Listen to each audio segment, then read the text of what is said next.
ಸತ್ಯವತಿ ಹೃದಯ ನಂದನೋ ವ್ಯಾಸಃ ಯಸ್ಯ ಆಸ್ಯ ಕಮಲಗಲಿತಂ ವಾಂಗ್ಮಯಮೃತಂ ಜಗತ್ಪಿಬತಿ ಭುಜಗ ಭೋಗಾಭಮುದ್ಯಮ್ಯ ಹೃದಯಂ ನಿಜಭುಜಂ ದಕ್ಷಿಣಂ ಲಕ್ಷಣಾಢ್ಯಂ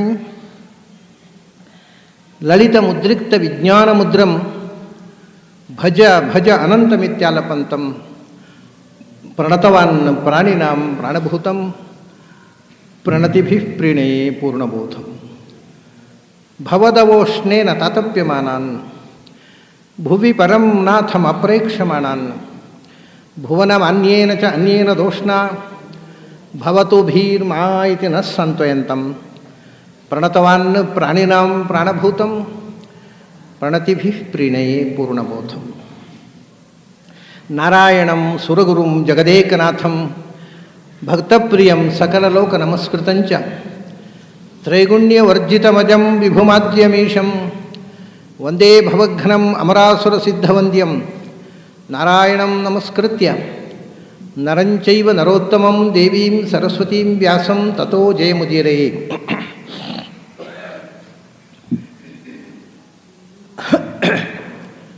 ನನ್ನ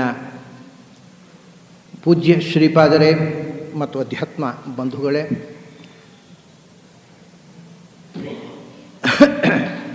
ಗೀತೆ 11ನೇ ಅಧ್ಯಾಯದ 55 ಶ್ಲೋಕಗಳಲ್ಲಿ 50 ಶ್ಲೋಕಗಳನ್ನು ನಾವು ಇವಾಗ ಮುಗಿಸಿದ್ದೇವೆ. ಇನ್ನು 5 ಶ್ಲೋಕ ಇರೋದು.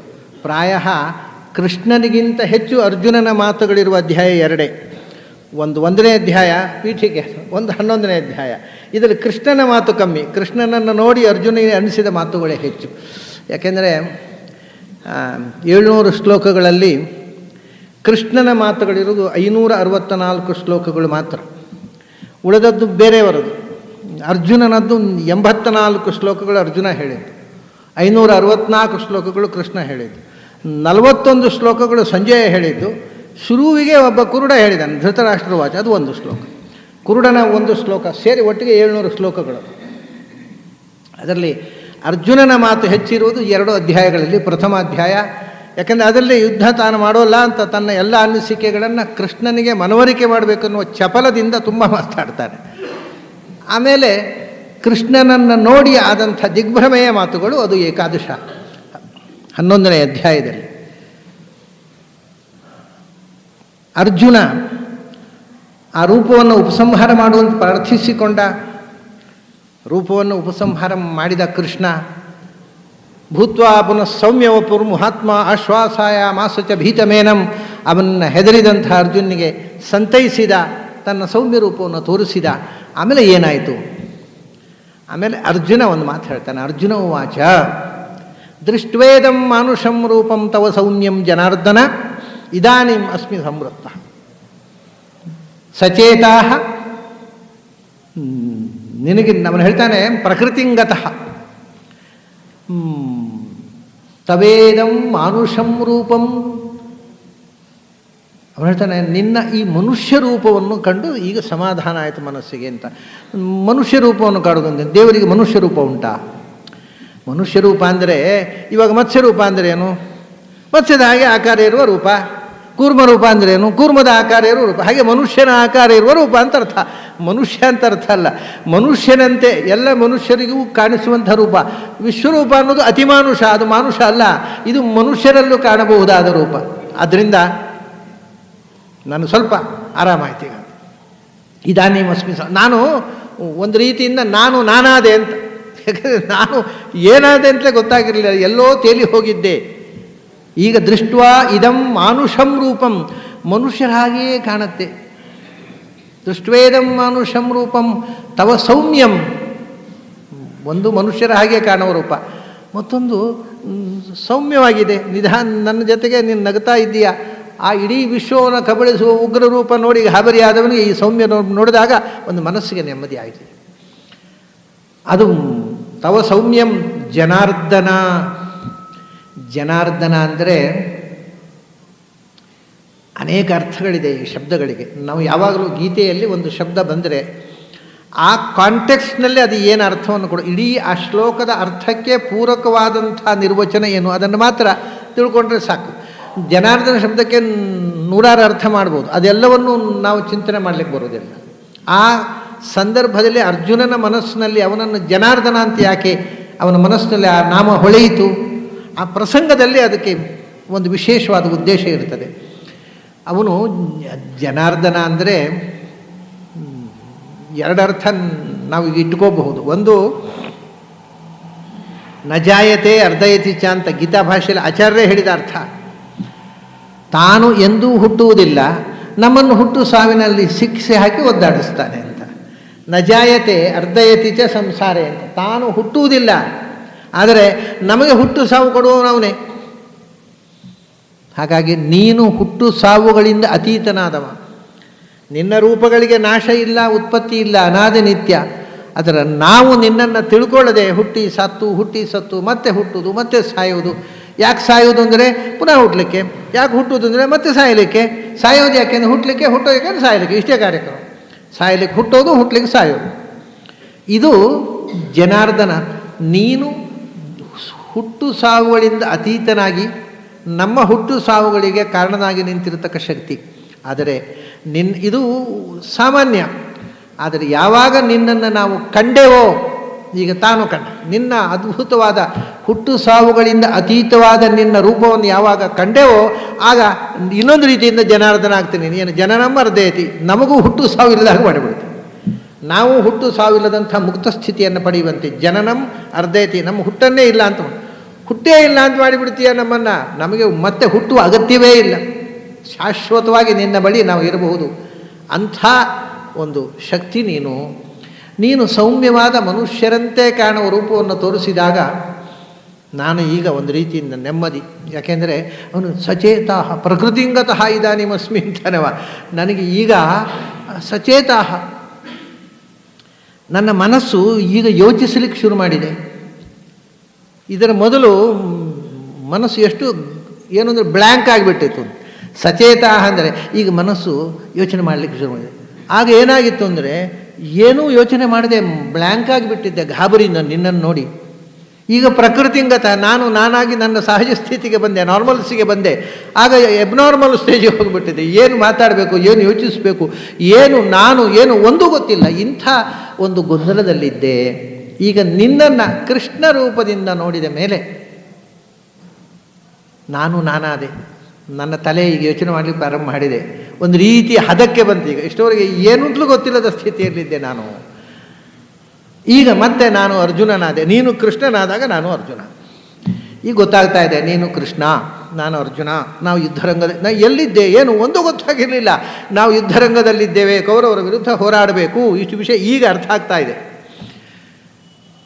ಆವಾಗ ಕೊನೆಗೆ 4 ಶ್ಲೋಕಗಳು ಮುಂದೆ ಕೃಷ್ಣ ಹೇಳಿದಂಥ 4 ಶ್ಲೋಕಗಳು ಉಪಸಂಹಾರ. ಏನಾಯಿತು? ಸುದುರ್ದರ್ಶಮಿದಂ ರೂಪಂ ದೃಷ್ಟವಾನಸ್ಯ ಯನ್ಮಮ ದೇವಾ ಅಪ್ಯಸ್ಯ ರೂಪಸ್ಯ ನಿತ್ಯಂ ದರ್ಶನ ಕಾಂಕ್ಷಿಣ. ಕೃಷ್ಣ ಹೇಳ್ತಾನೆ, ಸುದುರ್ದರ್ಶಮಿದಂ ರೂಪಂ, ನೀನು ಯಾವುದನ್ನು ನೋಡಲಿಕ್ಕೆ ಗಾಬರಿಯಾಗತ್ತೆ, ನಾನು ನೋಡೋಲ್ಲ, ನನಗೆ ಕೃಷ್ಣ ರೂಪ ತೋರಿಸು ಅಂತ ಹೇಳಿದೆಯೋ ಆ ರೂಪ ಬೇಕು ಅಂದರೆ ನೋಡಲಿಕ್ಕೆ ಸಿಗುವಂಥದ್ದಲ್ಲ. ಸುದುರ್ದರ್ಶಂ, ನೋಡಬೇಕು ಅಂತ ಬಯಸಿದರೂ ನೋಡಲಿಕ್ಕೆ ಸಿಗುವಂಥದ್ದಲ್ಲ. ಯಾವುದು? ದೃಷ್ಟವಾನಸಿ ಎನ್ಮಮ, ಯಾವ ನನ್ನ ರೂಪವನ್ನು ನೀನು ನೋಡಿದೆಯೋ ಅದು ಅತ್ಯಂತ ದುರ್ಲಭವಾದ ದರ್ಶನ. ಎಲ್ಲರೂ ನೋಡಬೇಕು ಅಂದರೆ ಕಾಣಸಿಗುವಂಥದ್ದಲ್ಲ. ಜ್ಞಾನಿಗಳಿಗೆ ಕೂಡ ನೋಡಬೇಕು ಅಂತ ಬಯಸಿದವರಿಗೆಲ್ಲ ಕಾಣಸಿಗುವಂಥದ್ದಲ್ಲ. ಯಾಕೆಂದರೆ ದೇವಾ ಅಪ್ಯಸ್ಯ ರೂಪಸ್ಯ ನಿತ್ಯಂ ದರ್ಶನ ಕಾಂಕ್ಷಿಣ. ಈ ರೂಪವನ್ನು ನೋಡಲಿಕ್ಕೆ ನೀನಲ್ಲ, ದೇವತೆಗಳು ನಿತ್ಯ ಈ ರೂಪ ಕಾಣಬೇಕು ಎಂದು ಕಂಡೇವು ಅಂತ ಆಸೆಪಟ್ಟು ನಿರೀಕ್ಷಿಸ್ತಿರ್ತಾರೆ. ನಿರೀಕ್ಷಿಸಿದಾಗೆಲ್ಲ ಕಾಣಲಿಕ್ಕೆ ಸಿಗುವ ರೂಪ ಅಲ್ಲ ಅದು, ದುರ್ಲಭ ದರ್ಶನ ಅದು. ಆದರೆ ನಿನ್ನ ಈ ಒಂದು ಭಾಗ್ಯದಿಂದ ಏನಾಯಿತು ಗೊತ್ತಾ? ಈ ರೂಪವನ್ನು ನೋಡಬೇಕು ಅಂತ ಯಾರ್ಯಾರು ದೇವತೆಗಳು ಬಯಸಿದ್ರು ಅವರೆಲ್ಲರಿಗೂ ದರ್ಶನ ಕೊಟ್ಟೆ. ನಿನಗೆ ದರ್ಶನ ಕೊಡುವಾಗ ಎಲ್ಲ ದೇವತೆಗಳೂ ಕಂಡರು. ನೀನು ಕಂಡಾಗ ನಿನ್ನ ಮೂಲ ರೂಪದಲ್ಲಿ ಇಂದ್ರನಾಗಿಯೂ ಕಂಡಿ. ನೀನು ನಿನ್ನ ಇಲ್ಲಿ ಬಂದು ಅವತಾರ ಮಾಡಿರ್ತಕ್ಕಂಥ ದೇವಾಂಶ ಸಂಭೂತರು ಕಂಡರು, ದೇವತೆಗಳೂ ಕಂಡರು, ಬ್ರಹ್ಮಾದಿ ಎಲ್ಲರಿಗೂ ದರ್ಶನ ಕೊಟ್ಟುಬಿಟ್ಟೆ. ಇದು ವಿಶ್ವಕ್ಕೆ ವಿಶ್ವರೂಪ ದರ್ಶನ. ಇದು ಪ್ರಾಯ ಯುನೀಕು. ಈ ಸಂದರ್ಭದಲ್ಲಿ ಮಾತ್ರ ಭಗವಂತ ಇಡೀ ಎಲ್ಲ ಜ್ಞಾನಿಗಳಿಗೆ ಏಕಕಾಲದಲ್ಲಿ ವಿಶ್ವರೂಪ ದರ್ಶನ ಕೊಟ್ಟದ್ದು ಅರ್ಜುನನಿಗೆ ಕೊಟ್ಟಾಗ ಮಾತ್ರ. ಎಲ್ಲ ಜ್ಞಾನಿಗಳೂ ಕಂಡರು, ಅರ್ಜುನನಿಗಿಂತ ಕೆಳದರ್ಜೆಯವರೂ ಕಂಡರು ಜ್ಞಾನಿಗಳು. ಅರ್ಜುನನಷ್ಟು ಪ್ರಮಾಣದಲ್ಲೆಲ್ಲ ಅವರ ಕಾಣಿಕೆ ಇನ್ನು ಸ್ವಲ್ಪ ಇನ್ಫೀರಿಯರು. ಅರ್ಜುನಕ್ಕಿಂತ ದೊಡ್ಡವರು ಕಂಡರು, ಅವರು ಅರ್ಜುನ ಕಂಡಿದ್ದಕ್ಕಿಂತ ಹೆಚ್ಚು ಸ್ಪಷ್ಟವಾಗಿ ಕಂಡರು. ಅಂತೂ ಸಮಸ್ತ ದೇವತೆಗಳಿಗೂ ಸಮಸ್ತ ಜ್ಞಾನಿಗಳಿಗೂ ಕೂಡ ವಿಶ್ವದಲ್ಲಿರುವ ಎಲ್ಲರೂ ಕಂಡರು. ಅದು ಒಂದು ವಿಶಿಷ್ಟವಾದಂಥ ವಿಶ್ವರೂಪ. ಬೇರೆ ಸಂದರ್ಭದಲ್ಲಿ ಎಲ್ಲರಿಗೂ ಭಗವಂತ ದರ್ಶನ ಕೊಟ್ಟದಿಲ್ಲ, ಯಾರಿಗೆ ತೋರಿಸಿದ ಅವರಿಗೆ ಮಾತ್ರ. ಇದು ದೇವಾಪ್ಯಸ್ಯ ರೂಪಸ್ಯ ನಿತ್ಯಂ ದರ್ಶನ ಕಾಂಕ್ಷಿಣಃ. ಪ್ರತಿದಿನ ಇದನ್ನು ಕಾಣಬೇಕು ಅಂತ ಬಯಸಿದರೆ ಎಲ್ಲರಿಗೂ ದರ್ಶನ ಕೊಟ್ಟುಬಿಟ್ಟೆ. ನಿನ್ನ ನೆಪದಿಂದ ನಿಮಿತ್ತ ಮಾತ್ರಂಭವಾದ್, ನೀನೊಂದು ನೆಪ, ನಿನ್ನ ನೆಪವಾಗಿಟ್ಕೊಂಡು ಎಲ್ಲ ಜ್ಞಾನಿಗಳಿಗೆ ದರ್ಶನ ಕೊಟ್ಟೆ ಅಂತಾನೆ ಕೃಷ್ಣ. ಹೌದು, ಅವರು ಬೇಕಾದಷ್ಟು ಶಾಸ್ತ್ರ ಓದಿದರು, ಉಪಾಸನೆ ಮಾಡಿದರು, ಪುಣ್ಯಕರ್ಮ ಮಾಡಿದರು, ನೋಡಿದರು. ಹಿಂದೆ ಹೇಳಿದ್ದನ್ನೇ ಮತ್ತೊಮ್ಮೆ ಒತ್ತಿ ಹೇಳ್ತಾನೆ ನೋಡಿ. ನಾಹಂ ವೇದೈಹಿ ನ ತಪಸ ನ ದಾನೇನ ನ ತೇಜ್ಯ ಅಶಕ್ಯ ಏವಂ ವಿಧೋ ದೃಷ್ಟವಾನಸಿ ಮಾಂ ಯಥಾ. ಇಲ್ಲ, ನೀವು ಯಾವ ನಿಮ್ಮ ಸ್ವಸಾಮರ್ಥ್ಯದಿಂದಲೂ ನನ್ನನ್ನು ತಿಳಿಯುವುದು ಸಾಧ್ಯ ಇಲ್ಲ. ಆದ್ದರಿಂದ ಸುದುರ್ದರ್ಶಮಿದಂ ರೂಪ ಅಂತ ಹೇಳಿದೆ ನಾನು. ಯಾವುದು ನಾಹಂ ವೇದೈಹಿ, 4 ವೇದಗಳನ್ನು ಕೂಡ ಕರಗತ ಮಾಡಿಕೊಂಡು ಭಗವಂತ ಸಿಗ್ತಾನೆ ಅಂದರೆ ಸಿಗೋಲ್ಲ. ವೇದಗಳ ಅಧ್ಯಯನದಿಂದ ಅಥವಾ ವೇದಗಳ ಅಧ್ಯಾಪನದಿಂದ ಯಾವುದರಿಂದಲೂ ಭಗವಂತ ಸಿಗ್ತಾನೆ ಅಂತ ಹೇಳಿಕ್ಕೆ ಬರೋಲ್ಲ. ಯಾಕೆಂದರೆ ಮುಖ್ಯ ಏನು ಅಂದರೆ ಯಾವುದನ್ನು ಓದಬಹುದು. ವೇದ ಓದಿದವರಿಗೆಲ್ಲ ಭಗವಂತ ತಿಳಿತಾನೆ ಅಂತ ನಿಯಮ ಇಲ್ಲ, ವೇದ ಓದದವರಿಗೆಲ್ಲ ಭಗವಂತ ತಿಳಿಯುವುದಿಲ್ಲ ಅನ್ನೋ ನಿಯಮವೂ ಇಲ್ಲ. ವೇದ ಓದಿದಾಗಲೂ ಅದು ಭಗವತ್ಪರವಾದಂಥ ಪ್ರಜ್ಞೆ ಬರಬೇಕಾಗಿದ್ದರೆ ನಾವು ಪುಣ್ಯ ಮಾಡಿ ಬಂದಿರಬೇಕು, ಇಲ್ಲದಿದ್ದರೆ ಅದರಲ್ಲೂ ಅಪಾರ್ಥ ಆಗಬಹುದು. ಸಣ್ಣ ಸಣ್ಣ ವಿಷಯದಲ್ಲಿ ತಪ್ಪು ಮಾಡಬಹುದು ನಾವು. ವೇದದ ಮಂತ್ರವನ್ನು ಅರ್ಥ ಮಾಡುವಲ್ಲಿ ಯಾಕೆಂದರೆ ನಾವು ಮಾತಾಡುವ ಸಂಸ್ಕೃತ ಬೇರೆ, ವೇದದ ದೇವತೆಗಳ ಸಂಸ್ಕೃತ ಬೇರೆ. ಅದು ನಾನಿವತ್ತು ಬೆಳಿಗ್ಗೆ ಒಂದು ಉದಾಹರಣೆ ಕೊಟ್ಟೆ ನೋಡಿ. ಒಂದು ದೊಡ್ಡ ವಿದ್ವಾಂಸರು ಹೇಗೆ ತಪ್ಪು ಮಾಡ್ತಾರೆ ಅಂತ ತುಂಬ ಜನ ವ್ಯಾಖ್ಯಾನಕಾರರು ಬಹಳ ಕಡೆ ಜಾರಿ ಬಿದ್ದಿದ್ದಾರೆ. ಅದನ್ನೆಲ್ಲ ಹೇಳ್ತಾ ಇರೋದು ಅದು ನನ್ನೊಳಗೆ ನಾನು ನುಂಗಿಕೊಳ್ಬೇಕು, ಯಾಕೆಂದರೆ ನಾನು ಹೇಳಿದರೆ ಜೀರ್ಣಿಸ್ಕೊಳ್ಳೋರು ಯಾರೂ ಇಲ್ಲ. ಒಂದು ನೋಡಿ, ಇವತ್ತು ಬೆಳಿಗ್ಗೆ ಬಂದದ್ದು ಪಾಠದಲ್ಲಿ ಹೇಳೋದು, ಅಲ್ಲಿ ಹೇಳ್ತಾರೆ ಮಿತ್ರಾವರುಣ ನೂನುವಾಂ ಅಂತಿದೆ. ಅಲ್ಲಿ ಏನಿಲ್ಲ, ಸರಳ ವಿಷಯ. ನೂನು 2 ಸರ್ತಿ ಇದೆ. ನೂ ಅನ್ನೋದಕ್ಕೆ ಸಂಸ್ಕೃತದಲ್ಲಿ ಇಮಿಡಿಯೇಟ್ಲಿ ಅಂತ ಅರ್ಥ. ನೂನು ಅಂತ 2 ಸರ್ತಿ ಬಂತು, ಅದಕ್ಕೆ ಸ್ಯಾಂಡ್ರ್ ಬರೀತಾರೆ ವೆರಿ ಇಮಿಡಿಯೇಟ್ಲಿ ಅಂತ ಅರ್ಥ ಅಂತ. ಕ್ವಿಕ್ಕರ್, ಇಮಿಡಿಯೇಟ್, ಕ್ವಿಕ್ ಅಂದರೆ ಕ್ವಿಕ್ಕರ್ ಅಂತ ಹೇಳೋದಕ್ಕೋಸ್ಕರ 2 ನೂ ಬಂತು ಅಂತ, ಅಂದರೆ ದುರುಕ್ತಿ ಬಂತು ಅಂತ ಆಯಿತು. ಒಂದು ಸಣ್ಣ ಸಂಗತಿ ಇಷ್ಟು ದೊಡ್ಡ ಇಡೀ ವೇದಕ್ಕೆ ಭಾಷ್ಯ ಬರೆದವರಿಗೆ ಹೊಳೆಯೋದಿಲ್ಲ ಅಂದರೆ ಆಶ್ಚರ್ಯ ಅಲ್ವ? ಏನು ಅಂದರೆ ಯಾವತ್ತೇ ಒಂದು ಶಬ್ದ ದ್ವಿರುಕ್ತಿ ಆದಾಗ ಅದು ಏಕಪದ ಆಗತ್ತೆ, ದ್ವಿಪದ ಆಗುವುದಿಲ್ಲ, ಐಕಪದ್ಯ ಬರ್ತದೆ. ದಿವೇ ದಿವೇ ಪುನಃ ಪುನಃ ಯೋ ಯೋ ಧೂಮವಾನ್, ಇದೆಲ್ಲ ಒಂದೇ. ಯಹ ಯಹ ಅನ್ನೋದು 2 ಶಬ್ದ ಅಲ್ಲ. ಈಗ ಪ್ರಿಂಟ್ ಮಾಡುವಾಗೆಲ್ಲ ಘನ ಪಂಡಿತರು ಸ್ಪೇಸ್ ಹಾಕಿಬಿಟ್ಟು ಯಹ ಹಾಕಿ ಇಷ್ಟು ಜಾಗ ಬಿಟ್ಟು ಯಹ ಪ್ರಿಂಟ್ ಮಾಡ್ತಾರೆ. ಅಂದರೆ ಸಂಸ್ಕೃತ ಭಾಷೆ ಮರೆತು ಹೋಗಿದೆ ಪಂಡಿತರಿಗೆ. ಯಹ ಯಹ 2 ಶಬ್ದ ಅಲ್ಲ, ಯೋ ಯಹ ಒಂದೇ ಶಬ್ದ. ಸಸಹ ಅಂದರೆ ಒಂದೇ ಶಬ್ದ, ದಿವೇ ದಿವೇ ಒಂದೇ ಶಬ್ದ, ಪುನಃ ಪುನಃ ಒಂದೇ ಶಬ್ದ. ಹಾಗೆ ನೂನು 2 ಪುನರಾವರ್ತಿ ಆದರೆ ಅದು ಏಕಪದ ಆಗುತ್ತೆ. ವೇದದಲ್ಲಿ ಪುನರಾವರ್ತಿ ಮಾಡಿ ಭಿನ್ನ ಪದ ಆದದ್ದು ಇನ್ನೊಂದು ಎಕ್ಸಾಂಪಲೇ ಇಲ್ಲ ವೇದದಲ್ಲಿ, ಅದು ಸಂಸ್ಕೃತ ಭಾಷೆಯಲ್ಲೇ ಇಲ್ಲ. ವೃಕ್ಷಂ ವೃಕ್ಷಂ ಸಿಂಚತಿ, ಅದನ್ನು ವೃಕ್ಷಮು ಸಿಂಚತಿ ವೃಕ್ಷಂ ಹೇಳಿದಾಗತ್ತಾ? ಅದು ಒಂದೇ ಪದ ಆಗಬೇಕು. ಐಕಪದ್ಯಂ ನಿಯತ ವೀಪ್ಸಾದಲ್ಲಿ. ಇದು ಎಲ್ಲಿಂದ ಪ್ರಾರಂಭ ಆಗಿದೆ? ನಾನು ಬೆಳಗ್ಗೆ ಹೇಳಿದೆ, ಯಹ ಯಹ ಅನ್ನೋದು ಭಿನ್ನ ಪದ ಅಂತ ಮೊದಲು ಹೇಳಿದವ ವ್ಯುತ್ಪತ್ತಿವಾದಲ್ಲಿ ಗದಾಧರ ಭಟ್ಟ. ಅವನಿಗೆ ತರ್ಕ ಗೊತ್ತಿತ್ತು, ವ್ಯಾಕರಣ ಗೊತ್ತಿರಲಿಲ್ಲ. ತಪ್ಪು ಮಾಡಿ ಅವನು ಬರೆದ ಮೇಲೆ, ಗದಾಧರ ಭಟ್ಟ ಬರೆದ ಮೇಲೆ ನಾವು ತಪ್ಪು, ಗದಾಧರ ಭಟ್ಟ ಅಥಾರಿಟಿ ಆಗಿಬಿಟ್ಟ. ಹಾಗಾಗಿ ವೀಪ್ಸಾದಲ್ಲಿ ಐಕಪದ್ಯ ಇದೆ ಅನ್ನೋದೇ ಪಂಡಿತರಿಗೆ ಮರೆತೋಯ್ತು. ಪ್ರಾರಂಭದಲ್ಲಿ ಈ ತಪ್ಪು ಮಾಡಿದವ ಗದಾಧರ ಭಟ್ಟ. ಆದರೆ ವೇದದಲ್ಲಿ ಅಂಥ ಒಂದು ಕ್ರಮವೇ ಇಲ್ಲ. ಇಡೀ ವೈದಿಕ ಸಾಹಿತ್ಯದಲ್ಲಿ ಒಂದು ಶಬ್ದವನ್ನು ರಿಪೀಟ್ ಮಾಡಿದರೆ, ವೃಕ್ಷಂ ವೃಕ್ಷಂ ಇರ್ಬೋದು, ಸಹ ಸಹ ಇರ್ಬೋದು, ಯಹ ಇರ್ಬೋದು, ಯಾವುದೇ ಇರ್ಬೋದು, ಅದು ಪುನಃ ಪುನಃ ಇರ್ಬೋದು, ಯಾವುದಿದ್ದರೂ ಕೂಡ. ಇನ್ನು ನೋಡಿ, ಪುನಃ ಪುನಃ ಅನ್ನೋದು ಭಿನ್ನ ಪದ ಆದರೆ ಪೌನಃ ಪುಣ್ಯಂ ರೂಪ ಆಗುವುದು ಹೇಗೆ? ಇದೆಲ್ಲ ಇಷ್ಟೂ ಹೊಳೆಯದೆ ಅದು ಭಿನ್ನ ಪದ ಅಂತ ಬರೆದರು. ಅಲ್ಲಿ ಏನು ಭಿನ್ನ ಪದ ಅಂತ ಬರೀಲಿಲ್ಲಲ್ವಾ ಅಂತ ನೀವು ಕೇಳಬಹುದು. ಅಲ್ಲಿ ಸಮಸ್ತ ಪದ ಆದರೆ 2ನೇ ನೂ ಅನ್ನೋದು ಸ್ವರಿತ ಆಗತ್ತೆ. ಅದು 2 ಉದಾತ್ತ ಇದೆ. 2 ಉದಾತ್ತ ಬೇರೆ ಬೇರೆ ಪದ ಅಂತ ಅರ್ಥ. ಸ್ವರ ಪ್ರಕ್ರಿಯೆ ಗೊತ್ತಿದ್ದವರಿಗೆ ಇದು ಗೊತ್ತಾಗತ್ತೆ. ಏನಿಲ್ಲ. ಹಾಗಿದ್ದು ಕೂಡ ಅದು ನೂನು ಅಂದರೆ ಅದ್ಯೈವ ಕ್ಷಿಪ್ರಮೇವ ಇತ್ಯರ್ಥ ದಿರುಕ್ತಿ ಅವಧಾರಣಾರ್ಥ ಅಂತ ಬರೆದಿದ್ದಾರೆ. ಇದು ನಾನು ಯಾಕೆ ಹೇಳೋದು ಅಂದರೆ, ಭಗವಂತನ ವಿಷಯ ಬಿಟ್ರಿ, ಒಂದು ಸಣ್ಣ ವಿಷಯ ದೊಡ್ಡ ದೊಡ್ಡ ವಿದ್ವಾಂಸರಿಗೆ ಗೊತ್ತಾಗದೆ ಜಾರಿ ಬೀಳ್ತಾರೆ. ಅದು ಸಣ್ಣವರಿಗೆ ಗೊತ್ತಾಗುತ್ತೆ, ನನ್ನಂಥವರಿಗೆ, ಸಣ್ಣ ಮನುಷ್ಯರಿಗೆ. ದೊಡ್ಡ ಮನುಷ್ಯರಿಗೆ ಗೊತ್ತೇ ಆಗೋದಿಲ್ಲ. ಈ ವ್ಯಾಖ್ಯಾನಕಾರರು ಬರೆಯುವ ಅವರು ಜಾರಿ ಬೀಳುವ ತಪ್ಪುಗಳನ್ನೆಲ್ಲ ನೋಡುವುದೇ ಒಂದು ಮೋಜು ನನಗೆ. ಯಾಕೆಂದರೆ ಪ್ರತಿಯೊಬ್ಬರೂ ಈ ಜಾರಿ ಬೀಳುವ ಕಾರ್ಯಕ್ರಮದಲ್ಲಿ ಒಬ್ರಿಗಿಂತ ಒಬ್ಬರು ಮೇಲಾಟ ಮಾಡ್ತಾರೆ ಪ್ರಾಚೀನರು. ಹಾಗಿರುವಾಗ ವೇದಾರ್ಥ ಓದಿದ ತಕ್ಷಣ ಅರ್ಥ ಆಗುತ್ತೆ ಏನು ಗ್ಯಾರಂಟಿ ಇಲ್ಲ. ನಮಗೆ ಪದಚ್ಛೇದ ಹೇಗೆ ಅಂತ ಗೊತ್ತಾಗೋಲ್ಲ, ಏನು ವೇದಾರ್ಥ ಆಗೋದು ಅರ್ಥ ಆಗೋಲ್ಲ. ಅದನ್ನು ಭಿನ್ನ ಪದ ಅಂತ ಹೇಳಿ ಅರ್ಥ ಬರೆದವರು ಆಚಾರ್ಯರೊಬ್ಬರೇ. ನೂ ಅನ್ನೋದಕ್ಕೆ ಕ್ಷಿಪ್ರಂತ ಅರ್ಥ, ಮತ್ತು ಮತ್ತೊಂದು ನೂ ಅಂದರೆ ನುಸ್ತುತ ಸ್ತೌಮಿ ಅಂತ ಅರ್ಥ ಅಂತ ಬರೆದವರು ಆಚಾರ್ಯರೊಬ್ಬರೇ. ಅದಕ್ಕೆ ಬೇರೆ ಅರ್ಥವಾದರು, ಯಾಕೆಂದರೆ ಭಿನ್ನ ಪದ, ಅದು ಸಮಸ್ತ ಪದ ಅಲ್ಲ. ಒಂದೇ ಅರ್ಥ ಹೇಳಿದ್ರೆ ಸಮಸ್ತ ಪದ ಆಗಿಬಿಡ್ತದೆ. ಇದೆಲ್ಲ ಯಾರು ಗಮನಿಸಬೇಕು? ಇಂಥ ಒಂದು ಅಪೂರ್ವವಾದ ಕೊಡುಗೆ, ಆಚಾರ್ಯರ ಕೊಡುಗೆ ಅಂತಂದರೆ ಅದು ಪ್ರತಿಯೊಂದು ಕಡೆಯಲ್ಲಿ ಅವರು ಏನು ಹೇಳಿದರೆ ಅದರ ಹಿಂದೆ ಒಂದು ದೊಡ್ಡ ವೈದಿಕ ಇತಿಹಾಸ ಇರುತ್ತೆ, ಭಾಳ ದೊಡ್ಡ ಒಂದು ಪ್ರಮೇಯ ಇರ್ತದೆ. ಗಮನಿಸುವುದಿಲ್ಲ ನಮ್ಮ ಜನ, ಸುಮ್ಮನೆ ಚಿಂತನೆ ಮಾಡ್ತಾರೆ. ಹಾಗೆ ಇಲ್ಲಿ ಕೃಷ್ಣ ಹೇಳ್ತಾನೆ, ನಾಹಂ ವೇದೈಹಿ, 4 ವೇದಗಳನ್ನು ಮುಖೋದ್ಗತ ಮಾಡಿರ್ಬೋದು.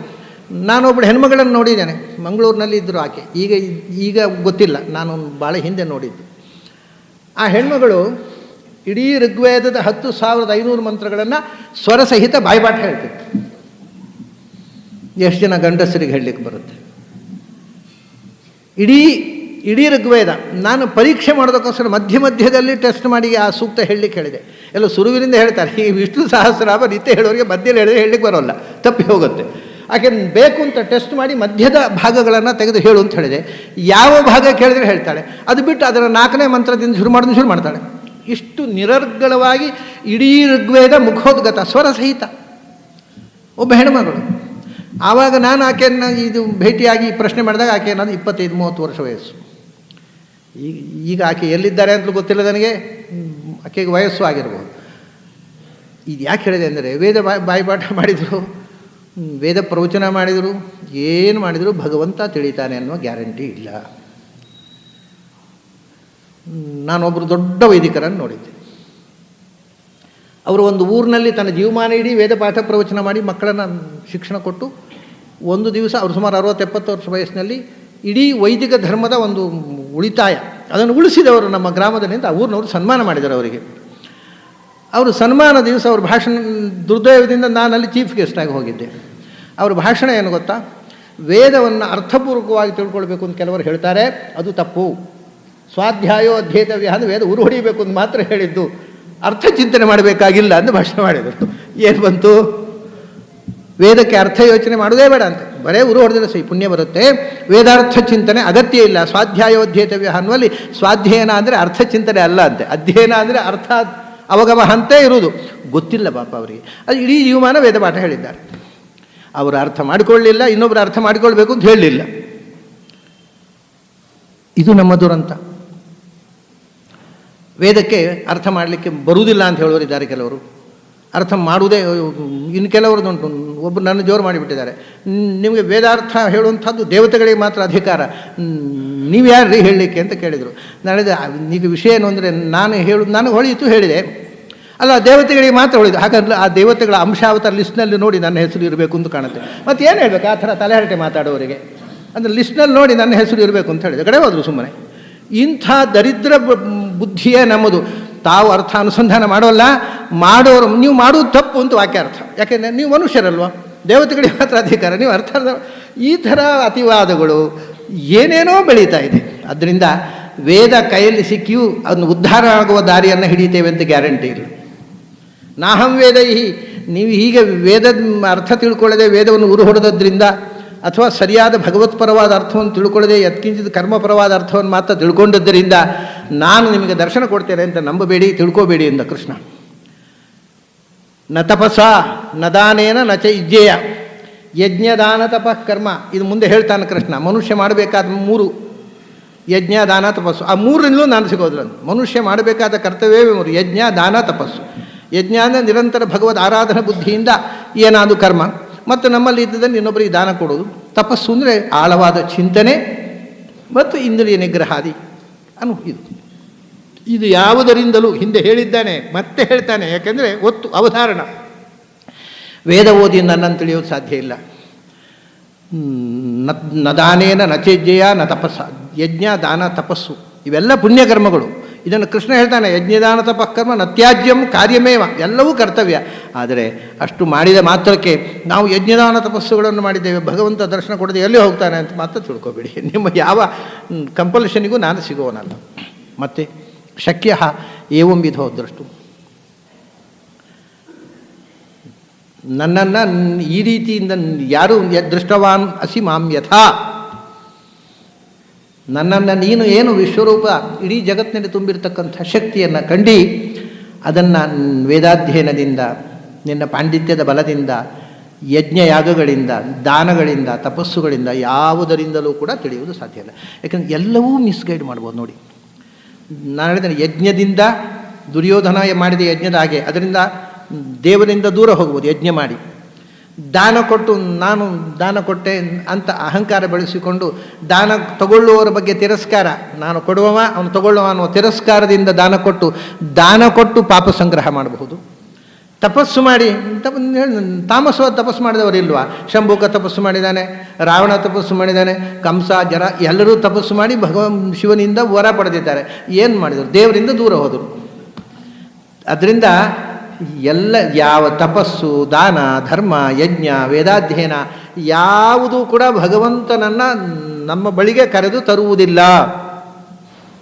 ಶಕ್ಯ ಏವಂ ವಿಧೋ ದ್ರಷ್ಟು ದೃಷ್ಟವಾನಸಿ ಮಾಂ ಯಥಾ. ಈಗ ನೀನು ನನ್ನನ್ನು ನೋಡಿದೆಯಲ್ಲ, ಅಂತಹ ಭಗವದ್ ದರ್ಶನಕ್ಕೆ ನಿಮ್ಮ ಯಾವ ಸಾಧನೆಯೂ ಉಪಯೋಗ ಬೀಳುವುದಿಲ್ಲ. ಮತ್ತು ಹಾಗಾದರೆ ಏನು ಮಾಡಬೇಕು?